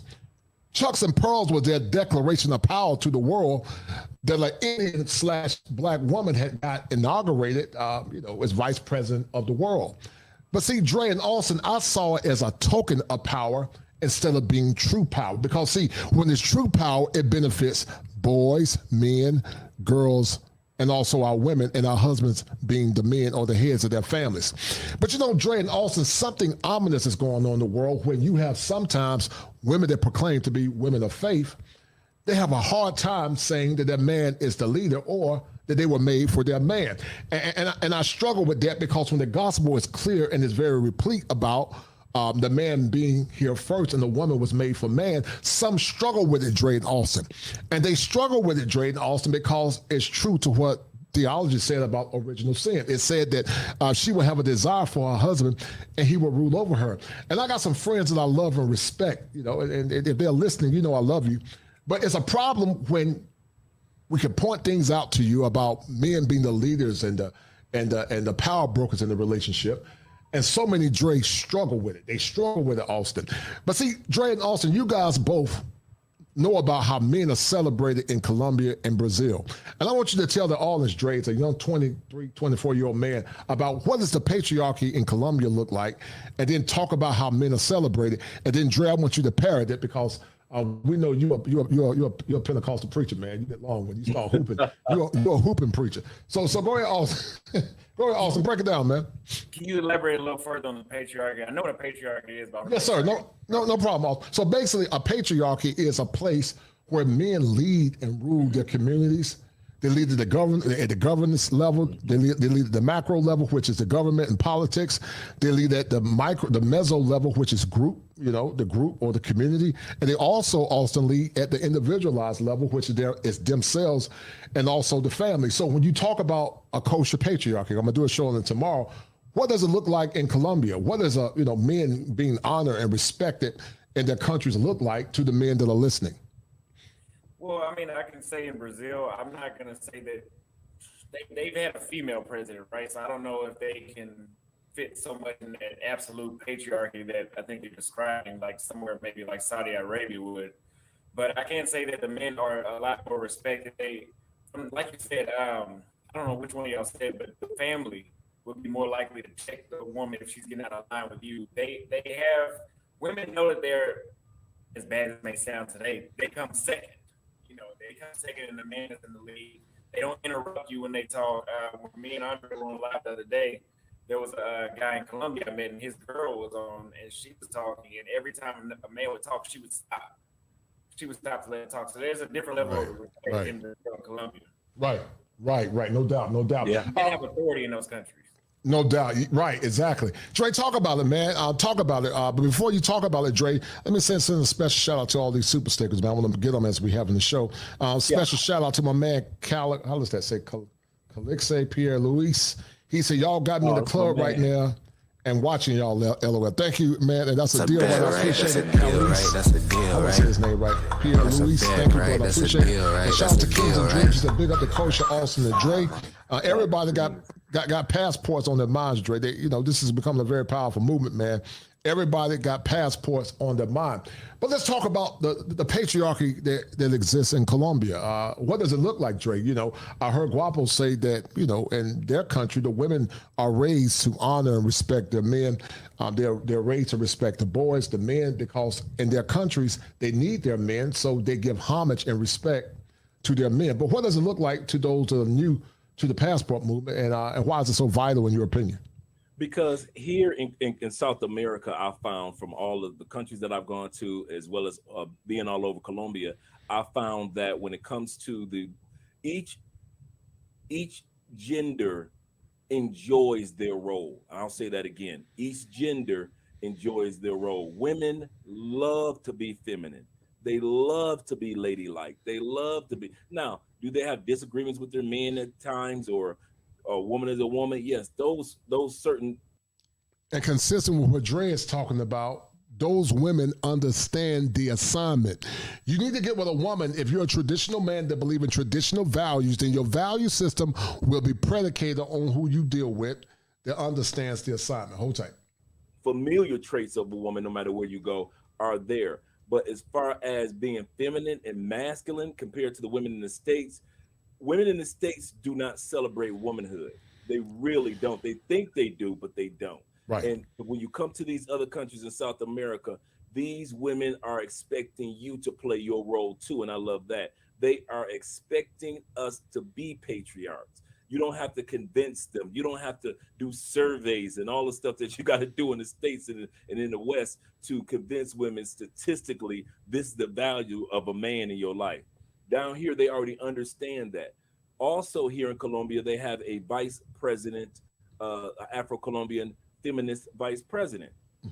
But at the end of the day, she can be that in public, but she knows that once she goes back home and she's around mom, dad, uncles, cousins, nephews, nieces, she's back in that kitchen. No matter how much she's vice president, but she wants to be that. That's my point. She knows that if I'm going to be hanging around the ladies in our family, I know I got to go back in that kitchen with all the other 15 ladies while we're chopping it up and gossiping and cooking food. I bet you the vice president of Colombia can cook way better than Kamala Harris. I bet you she can do that.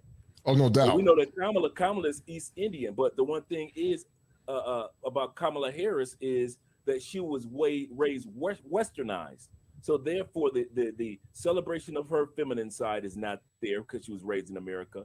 The fact that to support her man and encourage her man or the men in her family is not there because she was raised in America. So you can take two female black vice presidents and one of them still understands no matter how feminine I am, there's still a family dynamic that I got to deal with once I'm no longer vice president. And do you have another one that will still be ultra feminine, ultra masculine, long after her vice presidency is over, talking about Kamala Harris compared to the vice president of Colombia.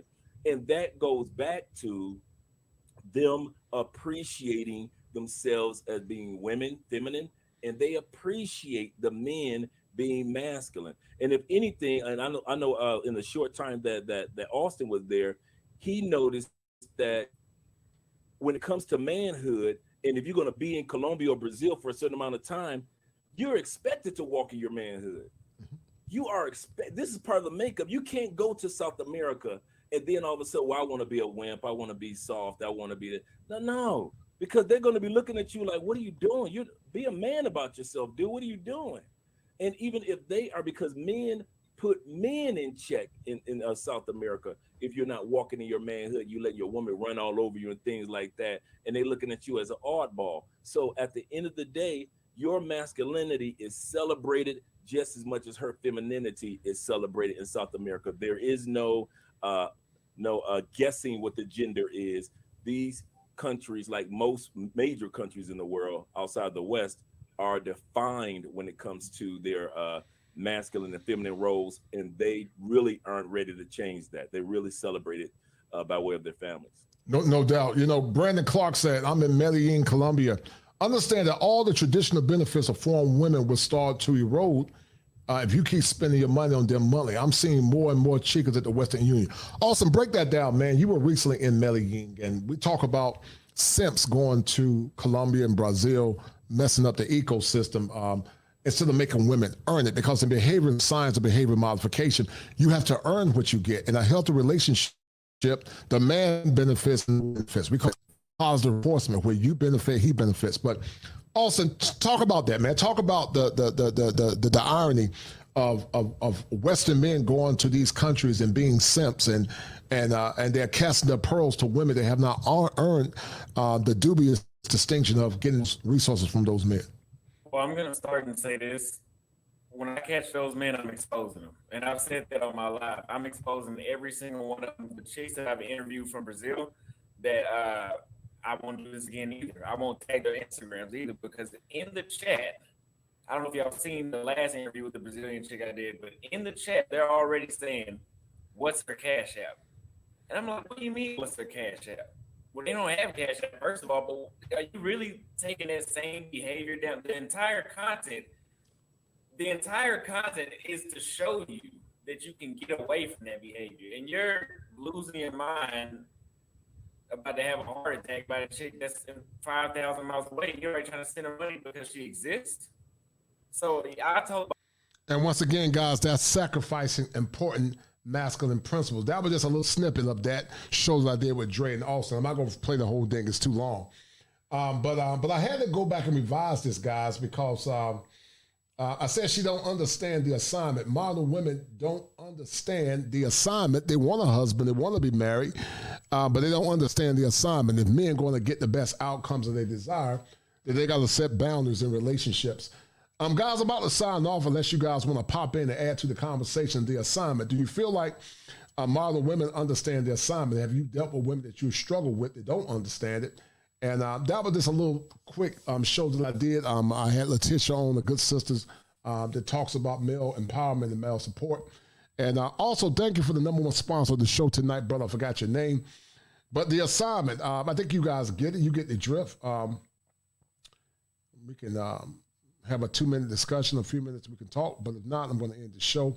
But I enjoyed you guys immensely on tonight because it's obvious that many don't understand the assignment. Shout out to my man, Byron Hammer TV. He said, Mr. Lawrence, like the descendant woman who argued on Chantel's panel. She claimed that she's married, but said things that led me to think she's not married. Straight up lie. Yeah. And that's why, guys, you got to be hyper vigilant in your response. Don't change what you believe in, and stand firm on your convictions. But guys, it appears that no one's going to come up. And guys, I appreciate it. We've been 2 hours through the stream. You guys are doing an awesome job on tonight. Listen, happy Thanksgiving, guys. I love you, brothers. We're going to get this stream popping soon. Let's get this channel to 6,000 before the end of the year. I got some things up my sleeve. I've been investing a lot of money in new equipment. Last year, literally almost $7,000. But thank you to all the brothers that always show love and support, man. I'm going to make this thing grow, and I'm continuing to empower the brotherhood. But once again, guys, I love and respect you, brothers. Thank you, My 2 Cents. Yes, he's the #1 sponsor of the stream, My 2 Cents. Thank you, brother. And guys, we're going to sign off. Thank you. I got another good show on tomorrow. I got another smoker coming up on Monday and Tuesday. You guys going to love it. And in the meantime, guys, we are going to sign off.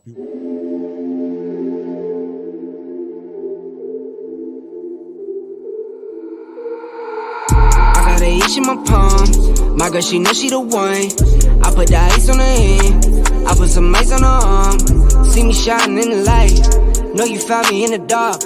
Talking how you wanna leave. Girl, you made this far. Taking trips overseas. No, I won't be long.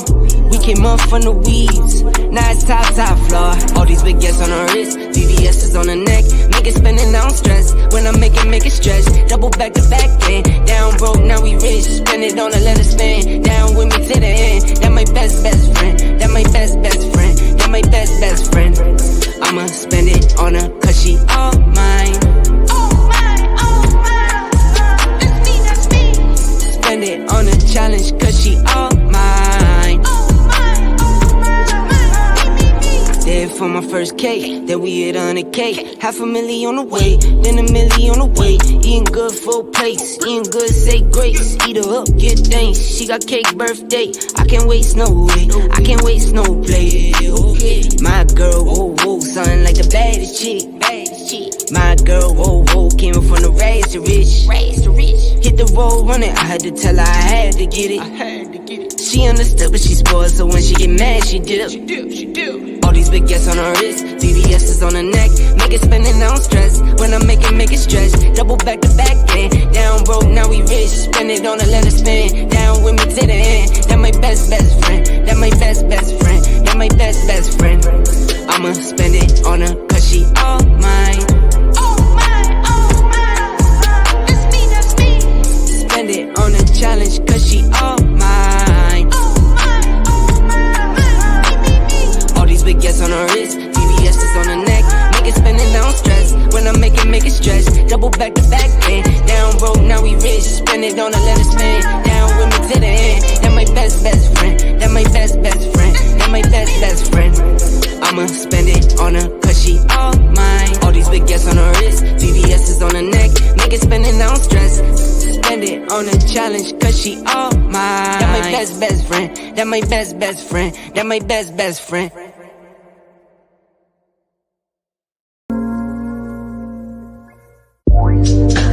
Yeah.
in the morning. You got me up, all cause you need to talk. To 4 in the evening. Wanna break up, say that you've had enough. I'm tired of talking, again and again. Argue about everything, you are my darling. This kiss and make up, I know you wanna touch. You call me every night, call me every day. I just wanna get you alone now. Trust me when I say